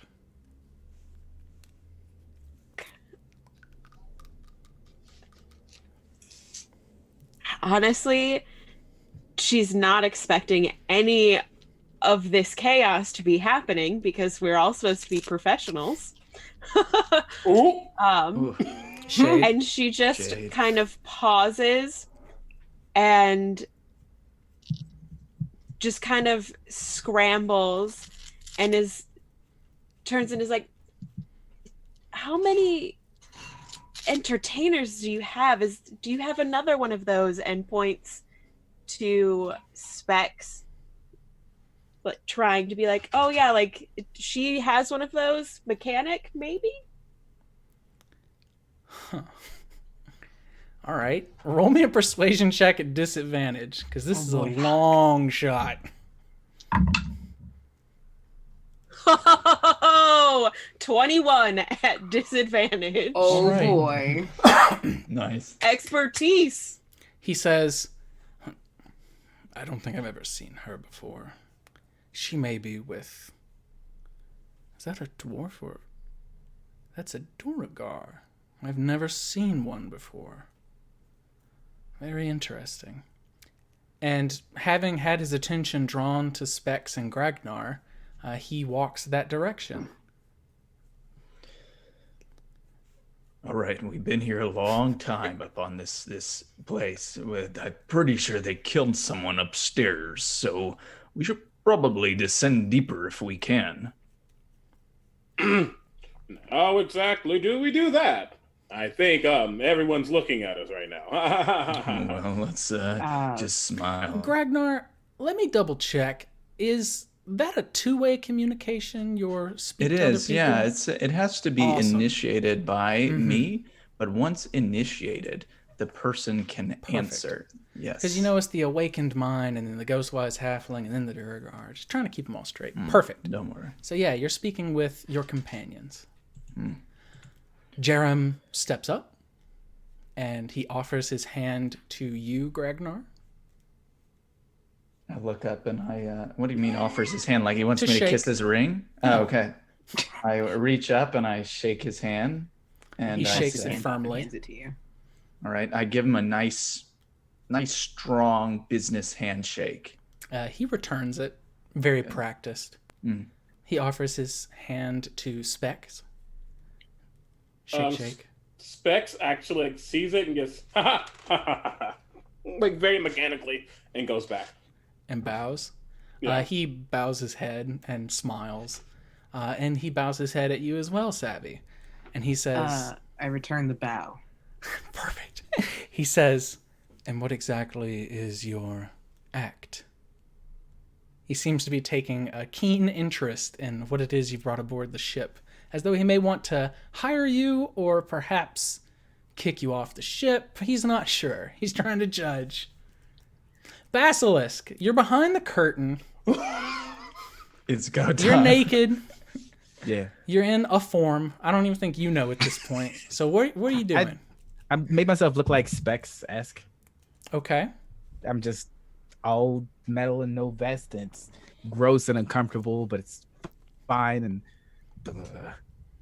Perfect. I'm going to try to sneak down further. So you Oh no. All right. you walk I don't out make good from behind the choices. curtain as a warforged. Yes. And you got to picture Jerem's looking at Specs, Gragnar, Savvy, and then a warforged starts walking behind deeper into the bowels of the ship. So what I want you to do is I want you to roll me a persuasion check or a performance, your choice, Puh. to not draw so much attention. Persuasion, I'm good at. Big question. Yes. Is Basilisk behind me? Yes. Good. That's a dirty 20. Okay. With a dirty 20, 15 plus 5. he says, "Where's that one going?" But doesn't give it any more thought. He doesn't try to stop you or scream or anything. Where's that one going? He asks you, Savvy, since Thelen thinks that you're some kind of mechanic. That's You A see very a good- warforged walking deeper into the bowels of the ship. That is a very good question, and I'm going to answer it. Fetch him and bring him back before he gets lost in there. Sure. Specs 2, if you could not do that, please. Oh no, he's getting away. You'll have to go down there after him, probably. You know what? I'm gonna do that. Gonna do that very thing, and I go jogging after him. Pause. Specs 2? Where? Yes, Specs. The second Specs that we brought on board to perform. Mm-hmm. Oh, you mean my brothers? Brother. Back Interesting. to spectacular. Jerem leans in towards you, Gragnar, and says, "Is this one all right?" Kind of in a hush. You know, us Duergar, we make many of the same thing. And this one's, there's bound to be some impurities from model to model, but I've become attached to this one in a strange way. I'll hang on to him for at least a couple more days. I am the best friend you could ever hear of. I am the best friend you could ever hear of. I am the best friend you could ever hear of. He's doing maybe it for a couple more hours. He nods and says, "Well, this is great." Basilisk and Savvy, the two of you have breached the 10-foot gap that has held you back so far. Go get and the wine. entered the back, the back corridors of this ship. Again, this whole place is very well appointed and palatial inside, despite the weathered appearance on the outside. The walls are painted. It's all very nice and very well put together. Mm-hmm. What do you do?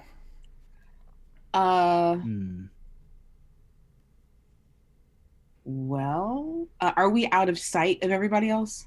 Yes. You round the corner and then duck into one of the corridors that leads at odd angles in the ship for easy defense if it were to be boarded. Of course. I lean against the wall and I take a nice deep breath. And I look at Basilisk and I say, "You should probably become someone else. That way I can claim I lost you."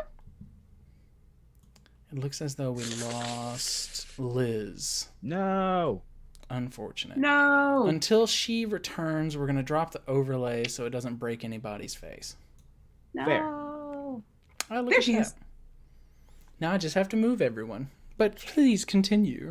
I'm going to drop form and make... Well, let me rephrase that. I'm going to shift into looking like a...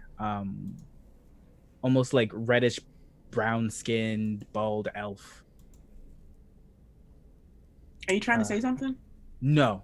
This is the default that you know Basilisk as. Oh, okay. Yes. Daggers in hand, naked. Oh, dear. Don't look down. It's just like as soon as you say it, she's like halfway. She gets to like your chest, and then is very, very pointedly looking at your face. I'm going to punch that robot in the face. Here, take my sash, and she unties her sash and she hands it to you. I take it and I wrap it around my waist and I stuff my daggers in it. But it does not cover the lower half. It's literally just to hold my daggers. Oh, it's okay. Great. Thank you. Great. You two, at this point, a little bit further in the ship, can smell the kitchen, and you smell what smells like perfume or maybe incense burning from one of the rooms. And you can hear people bustling around inside the ship proper. Savvy. Mm-hmm. I have to kill the cook. Why do you have to kill the cook? Because I have a job to do. Okay, what did the cook do, though? I didn't ask. It's not part of the job. You know what? I respect your decision to murder. I don't approve of it, but I don't want to die. I was told to do it. Okay. By a child. So But Don't worry about it. It's complicated. all right, what do you want? Like, are you just gonna go kill the cook? What's he cooking? Did you get the thing? You got? Oh, he handed you the thing. You should put that stuff in the stuff that he's cooking before you kill him. Or we could put him in whatever he's cooking. I don't think we have time for that kind of. Fine. I mean, Fine. Bustling into the corridor behind you, Savvy, you hear a familiar sound of tap, tap, tap, tap, as someone is coming your direction. It's the boat bird. Nope. Coming from behind you, so you can go whichever way you see fit, towards the bedrooms or towards the kitchen or galley. I just start heading towards the kitchen. Basilisk breaks away and goes towards the galley. What do you do, Savvy? I would like to head to the first door and very quickly listen to see if there's anybody in there. You hear at this first door, there is a retinue of people moving furniture and adjusting things to a very odd foreign accented man barking orders. No, move over there. Does that voice sound familiar? Yeah. It sounds like Leoric Cloudfang. Leoric, okay. Yes. This seems to be the room they've put him in. Okay. Not that one. I'd like to go down. You can keep heading down the hallway or duck into the kitchen. Down the hallway? Yeah, down the hallway. Down the hall, it makes a sharp left turn, and these walls seem to have been built after the ship was manufactured. Usually it's not like this. This is more like an inn than any ship you've ever been on in your life. And down this hallway, there are 3 doors that you believe lead into 3 bedrooms on this side of the ship. One door is ornate and beautifully carved from mahogany. The other 2 are more normal. You know what? Why not go for broke? Let's listen at that very ornate door. Listening at the very ornate door, you hear nothing. Try the handle. Try the handle. The door is locked. I would like to try and unlock the door. Go ahead and roll me a thieves tool check. This will be your dexterity plus your proficiency, and I believe that's it. First thief sold Yes, all of them. that is it's a good number. It's an 18. 18. Absolutely, yes. You pick the lock very quickly. You think if this individual, the pitter-patter of their feet kind of crawling behind you, if they were quicker, you might have been caught in the act. But you managed to get the door open all the same and duck inside. Yeah, and then I close it, and then I put my back against it, and then I'm like, I'm not getting paid enough for this. When you look around the room as you say that, it is beautiful, like the inside of a throne room. There are tapestries hanging from the wall. There is a 4-poster bed with a canopy and a net in case mosquitoes or anything like that. The 2 windows in this room are drawn shut and closed with bars that slip over them so they can't be opened from the outside. And you also see there is a 6-foot tall, 4-foot wide safe in the corner of the room made of iron or steel. And on the front of it, it has 2 numerical dials. Oh. I'm about to be getting paid enough for this. Cut to Basilisk. Inside the kitchen, it's very dark, only illuminated by the fire of an oven that's just got some flames licking out of the side of it, and a small cooktop. The galley is very narrow and very long, and in the middle of this galley, you see a hill dwarf of moderate age currently working at some kind of extravagant smelling meal. Can you make me a perception check, please? Roll high. 19. 19 is high. You smell the telltale sting of poison as soon as you walk into this room. It's masked very well by the food and the aroma of cooking meats and the smell of burning wood, but you smell it nonetheless with your trained nose. What do you do? He has not noticed you. He is Let's very sneak busy. up to him. Roll me a stealth check. This one I'm good at. It's a 22. All right. You sneak through the galley very quietly, and you can hear his legs moving, though he's standing still. His knees are shaking inside his pants, and he seems to be fumbling with some type of vial, a silver vial about 3 inches long, with a small spout on the outermost ledge of it covered by part of a cork, and he's working the cork back onto the vial.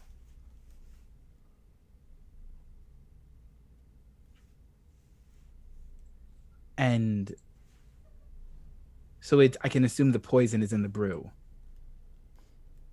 I don't know what you assume. That's fair. That's fair.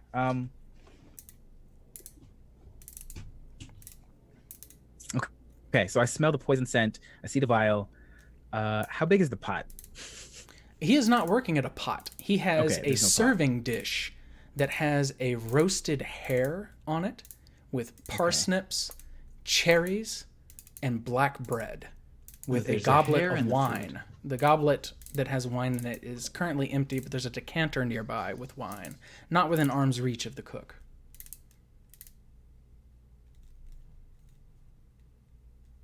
I'm gonna stab him.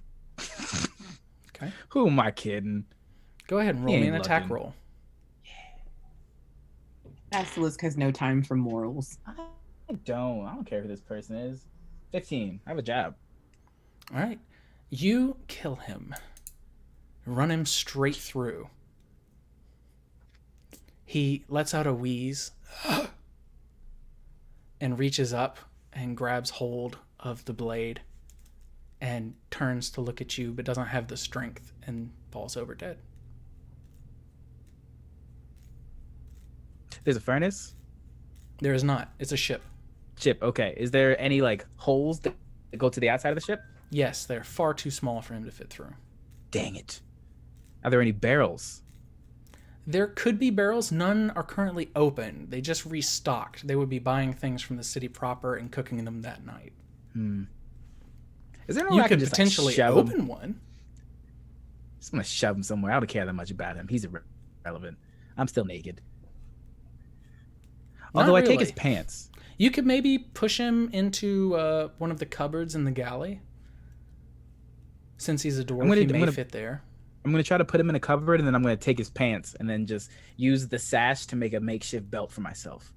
Okay. You can certainly do that. He also want is that covered back. in belts. You can probably fashion one of those. then He has yeah, one yeah. across the chest. You know what? I'll take a shirt, and it's gonna be baggy, but that'll make me look more like a ship hand. You undress your second dwarf tonight. Where that wife at? What else do you do? Anything? So I know what savvy smells like. Mhm. I'm gonna go to the door of it, and I'm gonna listen to make sure that no one's there, and I'm gonna try to smell out where savvy's at. The room is filled with cooking meat, the stench of poison, blood, and probably viscera and feces at this point with a corpse. Gross. Chances are no, you can't smell Savvy from. Can however I many feet. smell more of where the poison scent is coming from? Oh, absolutely. The tray of food. It stinks of poison. Ooh, I pick up the tray. Okay. Are there any aprons around? Sure. I put on an apron, All right. and I grab the tray, and I put my arm behind my back, and I'm gonna open the door. All right. You open the door. Mhm. Specs, Gragnar, Thelen. The three of you are still keeping Jerem occupied, answering his questions.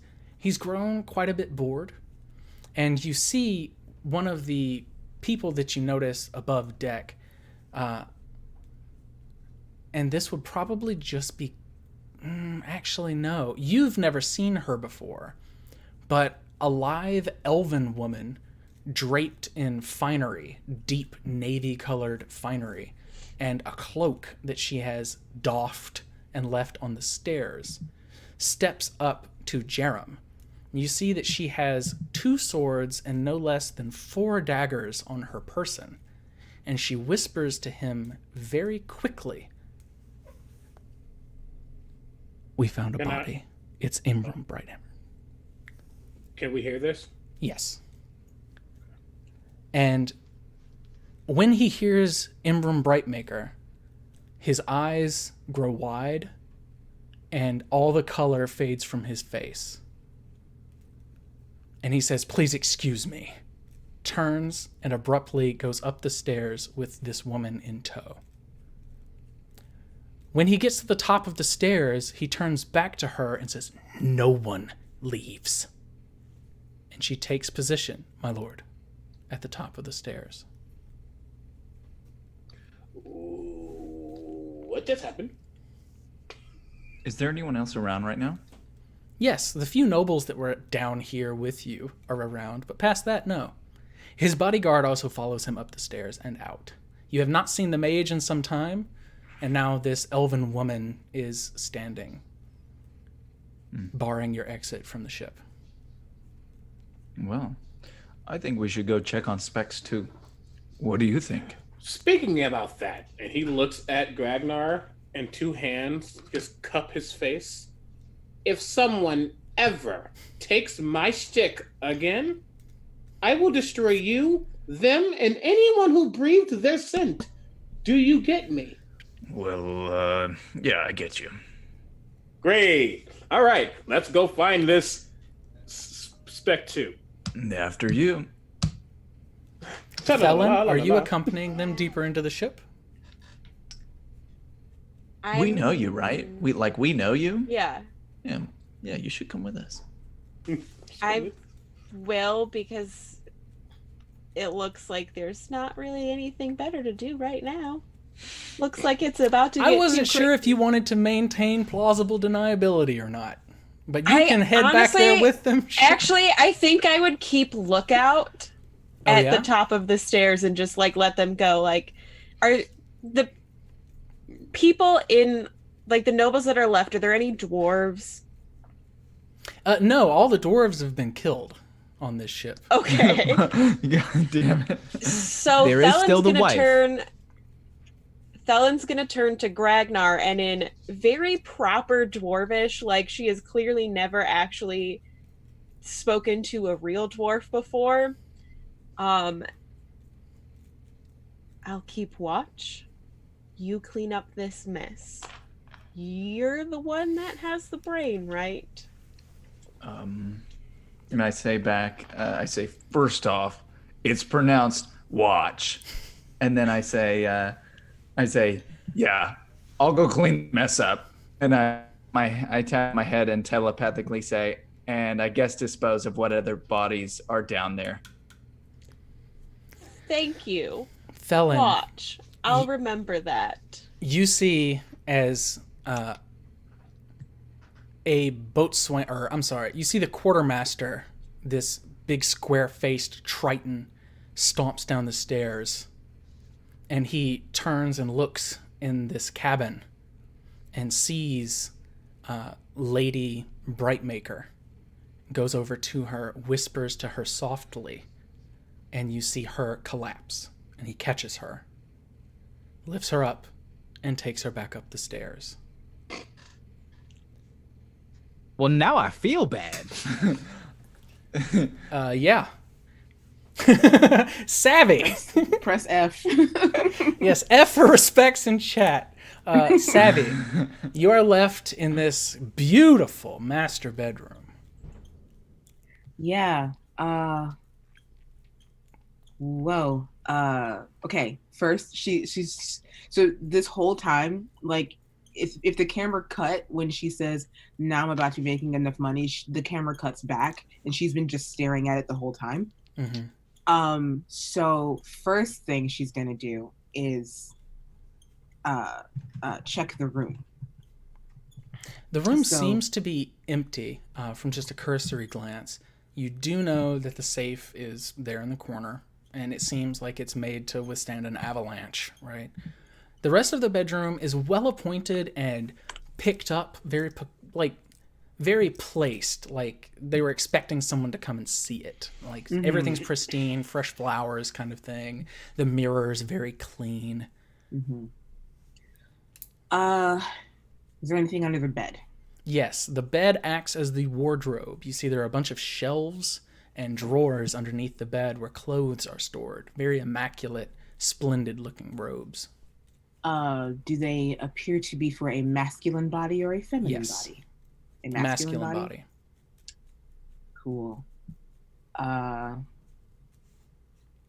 More on that later.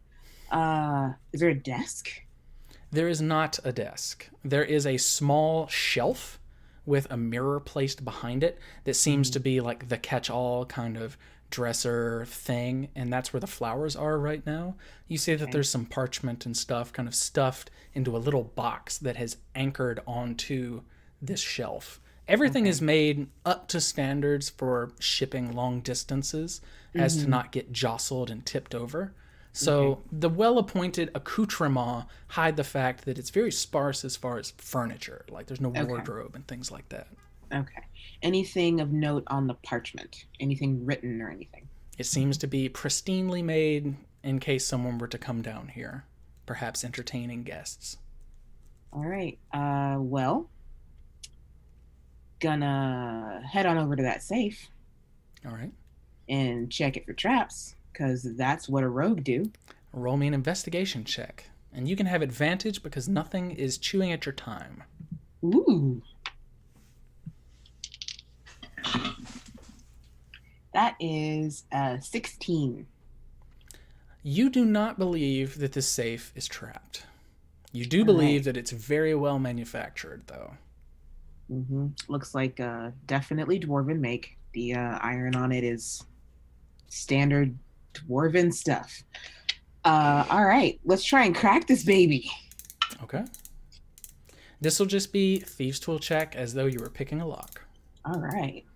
Gonna put her ear up to the door and like turn the dials and hear and listen for the clicks the way they do in movies. That's just a 10. A 10, you fumble with the code a bit. It's very hard to concentrate on this as you begin to hear more of a commotion upstairs and outside. It seems as though someone is barred from exiting the ship, and you hear that. Okay, can you repeat that for me? Absolutely. You can't quite hear exactly what the code is, especially when it's washed over this commotion elsewhere on the ship. As someone's kind of barred exit from the bowels of the ship, you can hear that much. The rest is kind of lost through the walls. Okay. You think that cracking this may take you a little bit more time. Yeah. Did we lose somebody? Yeah, we lost Dylan again. No. How dare. How dare. How dare. They'll probably be back, hopefully. Aha. Am I going to have to move people again? Probably. No. Sorry. We're good. No, you're good. I'm not gonna. I don't know what's wrong with it. It's trying to interfere in our fun. It didn't get pizza. I require Domino's. But yeah, I'm not gonna waste too much time on it. But I'm gonna definitely. I'm gonna crack the door and peek my head out and see if I see anyone. Have I heard tap tap go by? Yes, tap tap rushed by a long while ago. Okay. Just as you were getting inside, he kind of came to the end of the hall, turned back around, and immediately went. Okay. When you open the door, you are shocked to see a floating red cloak right in front of your face, facing outward away from you. I would like to very quickly shut the door. Very quickly and quietly? And quietly. Perfect. Yes. You do not even need to roll. All right. Is there space under the bed? Not unless you remove some shelves or drawers from underneath the bed. You could position yourself on the opposite side of the bed as to not be seen if the door were to open. That might be your best bet. Yeah, because it's either that or climb onto the canopy. And while that will make for great shenanigans, I don't think that's what Savvy would do. So yeah, she will, close the door and then like scramble to the other side of the bed and like press herself against it. All right. Down the hall, up the stairs, into this gathering room of artistic ventures, we see Thelen, Specs, and Gragnar. One... We're upstairs? I thought we were downstairs. Yeah, you're coming down the stairs again. It goes down and then down again. Gotcha. You're heading deeper into the bowels of this ship when behind you, you hear a commotion as though a nobleman tried to exit the ship and was rebuffed with force by the person standing at the top of the stairs, to the point that he was thrown down them and landed in a thud. The three of you are in these winding corridors that lead downward and through tight corners, as though it's some type of hotel more than a ship. So, our goal here. I'm not there. It's just stayed to keep watch. Me and Gragnar. Our goal here is to still, and this is in our heads. Our goal here is to still get that object and leave, right? Well, let's get the object first, and then we'll figure the rest out. You see an individual wearing an apron carrying a silver platter that has very good smelling food on it, kind of walking out of the kitchen towards you. Just an apron? An apron and some other stuff kind of It's like thrown baggier. on. The cook's clothes, but they're baggier. Oh, okay. Did you turn into the cook? No. So this would be an elf that you probably know as Basilisk's default. Okay. I would probably wave. We finally made it down here. Ooh, what you got there? Nothing you should eat. What is it? Nothing you should eat. What's on the plate? You see that it is a roasted hare with parsnips, cherries, and black bread. It doesn't look like enough food to go around. It looks like enough food for one person. I'm going to take a parsnip and toss it in the air. I slap your hand away. I grab another parsnip and I throw it in the air. Slap your hand away. Two parsnips. Why are you doing this? I'm hungry. Thump, thump, hit the ground at your feet. Stop taking the food, sir. I'm sorry. You can go on your way then. Is there something wrong with the food? No. Carry on. Do we know which way Tabby went? You do not, but the passages here are generally only one way. Quick question, my best friend, Critical Bard. Are you immune to poison? I am resistant and I have advantage on saving throws. Make me an advantage saving throw, please. Natural 20! Very to nice. make that be a... Wait, it's just a saving throw. What is that, Constitution? Yes, this will be a Constitution saving throw. Fun fact, I kind of... it's a natural 20 with no added because I have nothing to my con.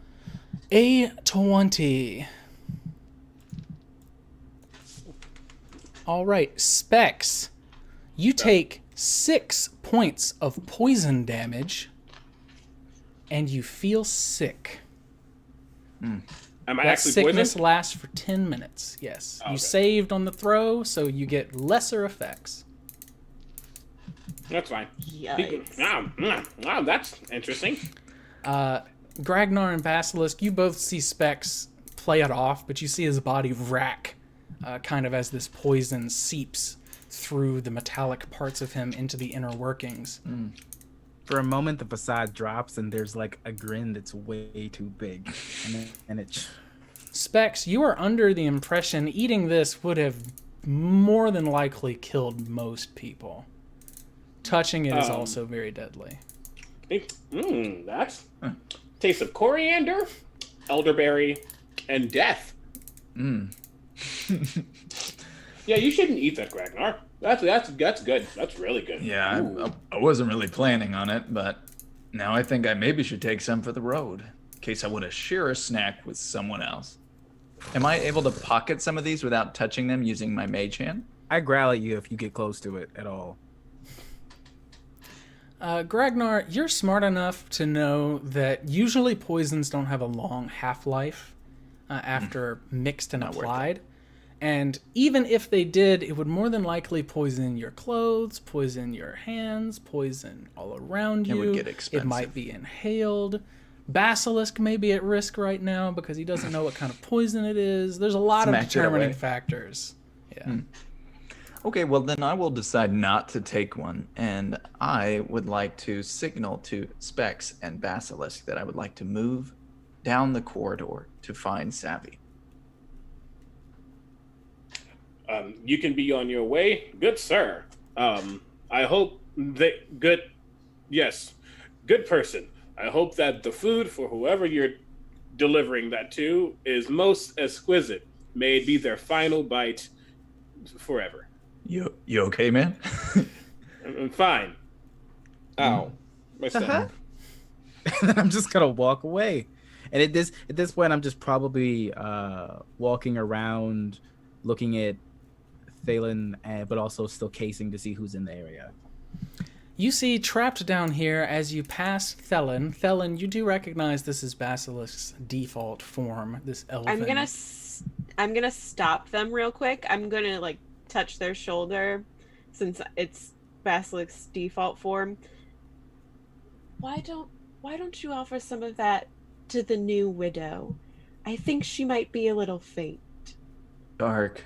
She is up top, on top deck, with the Triton and the rest of the sailors. Unfortunate. So who here is the most... Are there any two people here that have rivalries that I'm aware of? Roll me a history check. Excellent. An assassin at work. 17. With a 17, you know that basically Sade Redstream, this dark-skinned beaut who was back here earlier, who has now come up to see what the commotion was about, has a reputation for fighting with everyone. Anybody who would seek the attention of Jerem, including Thelen.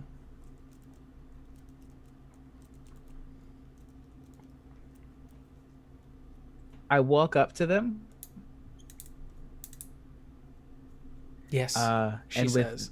She's conversing with some other nobles, and you have this plate in your hand.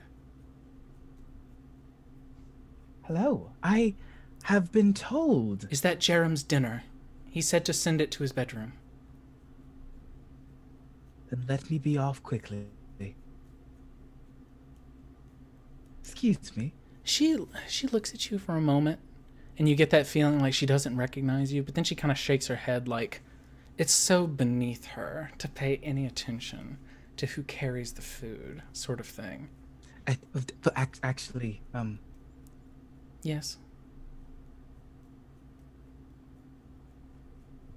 Would you like a taste? I despise rabbit. The chef, I'm not much of a rabbit fan myself, but the chef added some. He said he added some little bit of magic to it.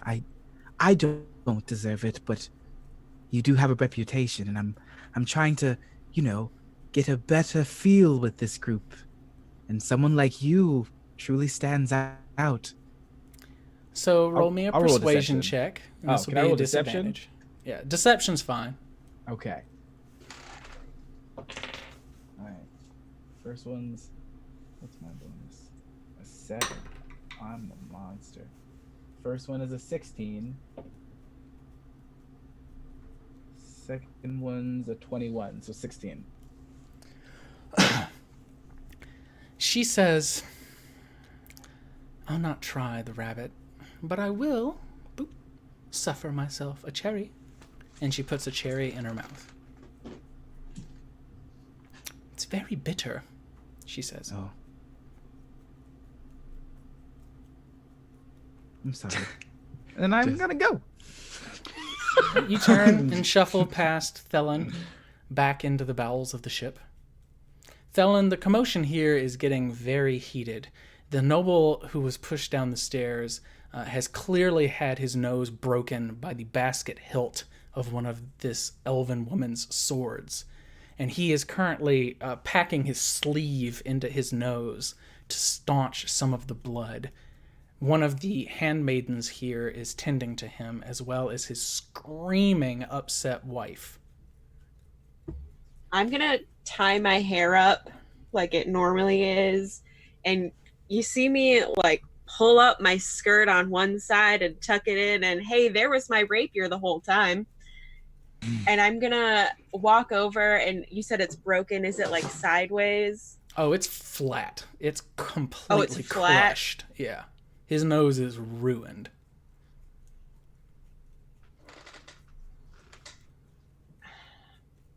Can I see if I can do anything to help? I've probably seen some crushed faces before. As you're debating helping this man, you see this woman who does not like you, Sade, curl up in a fit trying to cough.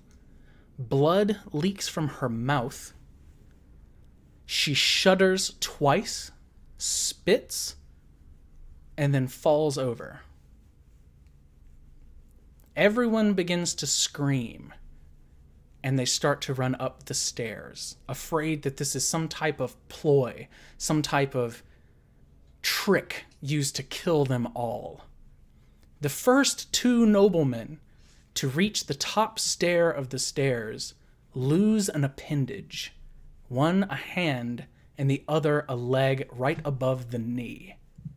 The two of them crumple down onto each other, barrel down the stairs and into this waiting throng of nobles. Screams echo out. The nobleman that you wished to tend to tries to crawl away and is crushed under people running away from this mad woman with swords. He is stepped on, and you are shoved and pushed against the bulkhead next to the entranceway into the bowels of the ship, where everyone begins to flee. Gragnar and Specs, the two of you are in the corridor, and you hear a commotion behind. You see Basilisk around the corner, and then several long moments later, as Basilisk approaches you, a much, much bigger commotion, and feet begin to thunder your direction. Coming from the other way, you notice a shape floating 3 to 4 feet above the deck. A cloaked figure with solid red eyes who peers down the corridor and sees you and you and you and a bunch of nobles heading her direction. She holds her arms out, pushing the cloak back, and you see that she has 2 wands, one in each hand. She makes a singular motion, and the entire corridor fills with fire. Savvy. You are in the bedroom, behind the bed, hiding in case someone peers inside and sees you. When you hear the commotion outside, a thunderous and screams. Holy cow. You also see, from your vantage point facing away from the front door of this bedroom, one of the latches on the window is cut in 2 from a wire that was fished through it, as though it cut through it like butter.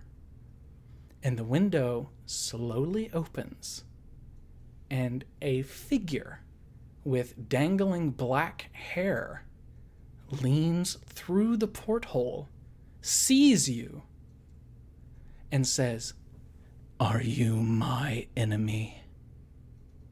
Heck no, man.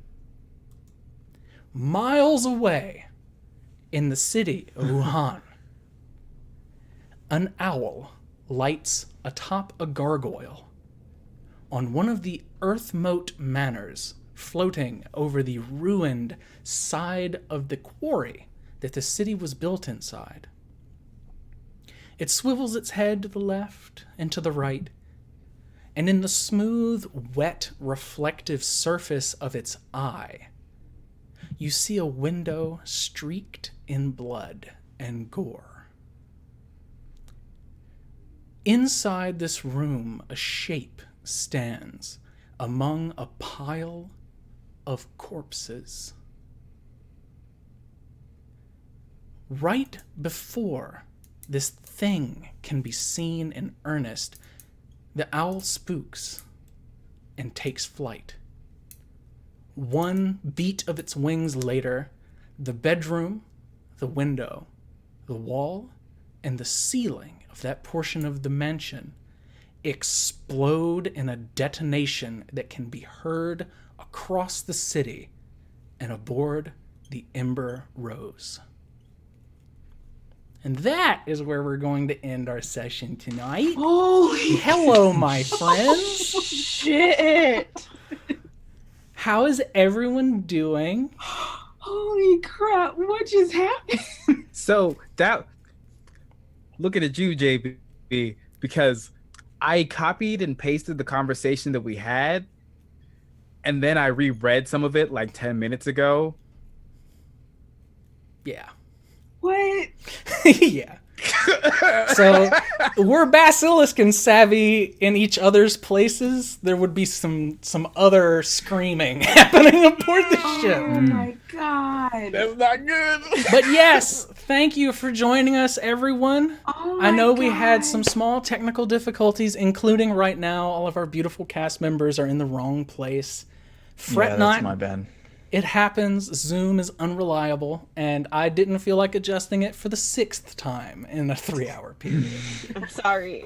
No, please stop apologizing. This went so much more smoothly than I expected. I didn't even think we'd have audio tonight, you know? But No, let's it's go like around and speak with our wonderful cast members. Again, tell us who you are, where people can find you, and how you're feeling at the end of the session so that I know how things stand for next time. And we will start, as always, with the beautiful and enigmatic Critical Bard. What the hell just happened?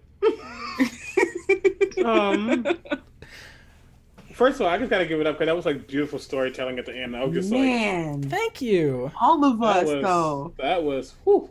Wow. Again, hi, Critical Bard here, also known as CB, Critical Bard across all social media channels. Yeah, that was, whew. I'm very, very excited about this. I've said it multiple times now, but I'll say it again now. Justice made a post one day saying, hey, I want to play a rogue, play the Soul Knife rogue. And I was like, I want to play a revived rogue. And it was like, let's actually make this a thing. And then we made it a theme. We recruited JB, we recruited the rest of the cast, and now it's just some come together, and it's so much fun already. Oh man. Oh, I cannot wait to see what happens next. I am in love with everyone.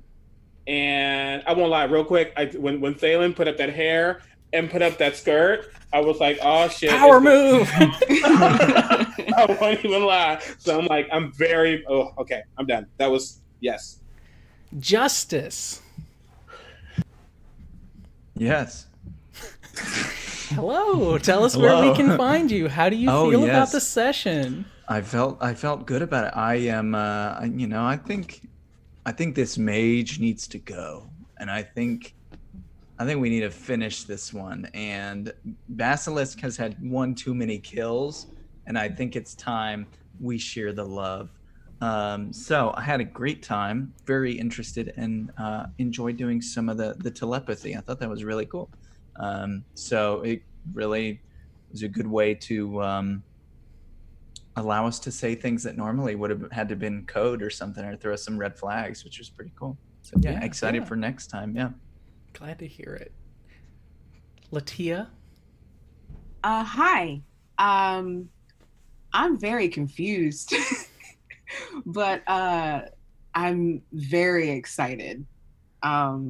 when Justice and CB did this, and I was like, oh, and CB was like, yes, and I was like, yes, and now we're here. I'm very excited. Savvy is not the kind of character I usually play, so I'm real excited. And it's so funny, JB. Once you told us to do some of those character activities, her backstory just kind of like exploded. So I've got some stuff for you. That's great. But I'm very excited to see where this goes. I am Latia. You can find me across all the social medias at The Lady Tiefling. I'm real excited to see where this goes, and I'm very glad that I was chosen to be a part of this. Awesome. Liz. I both hate and love everything about this.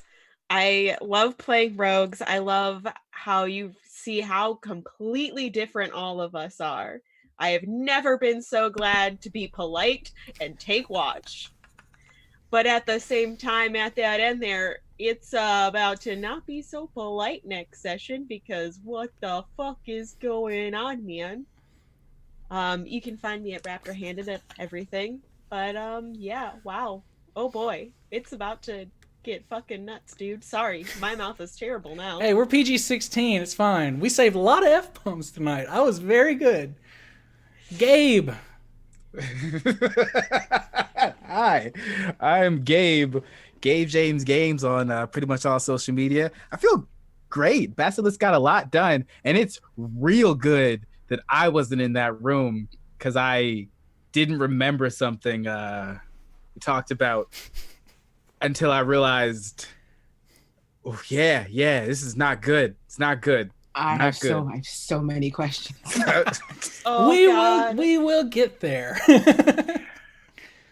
Again, you can find Gabe at Gabe James Games. Give Gabe a follow. Saw him at PAX. I saw so many awesome people at PAX, but Gabe was the one that I was like, how in the hell have I never heard of Gabe before today? And that just shows it shows that there's something inherently fucking wrong with like social media and how people advertise things. I am your dungeon master, JB. You can find me at Drop the Die everywhere. Instagram, Twitter, Facebook, all those good places. I'm so happy to have this crew of people. This is my first time DMing and producing a stream all at once, so I'm glad it went as smoothly as it did. Be sure to follow all of them and follow me so that you know when all this stuff is going to go live. We all know Twitch is unreliable to tell you when something's going to happen, but we will be here every Friday, even if I have to run a one-off if I have some of the players missing, every Friday for the next 10 at least Fridays. If you want to support the show, you can join me on Patreon. Any of that money comes back into this, into making overlays and helping the cast, and we will set up more donations and things like that in the future to make it easier on you. I just didn't want to bite off too much right off the bat. Until next time, bye!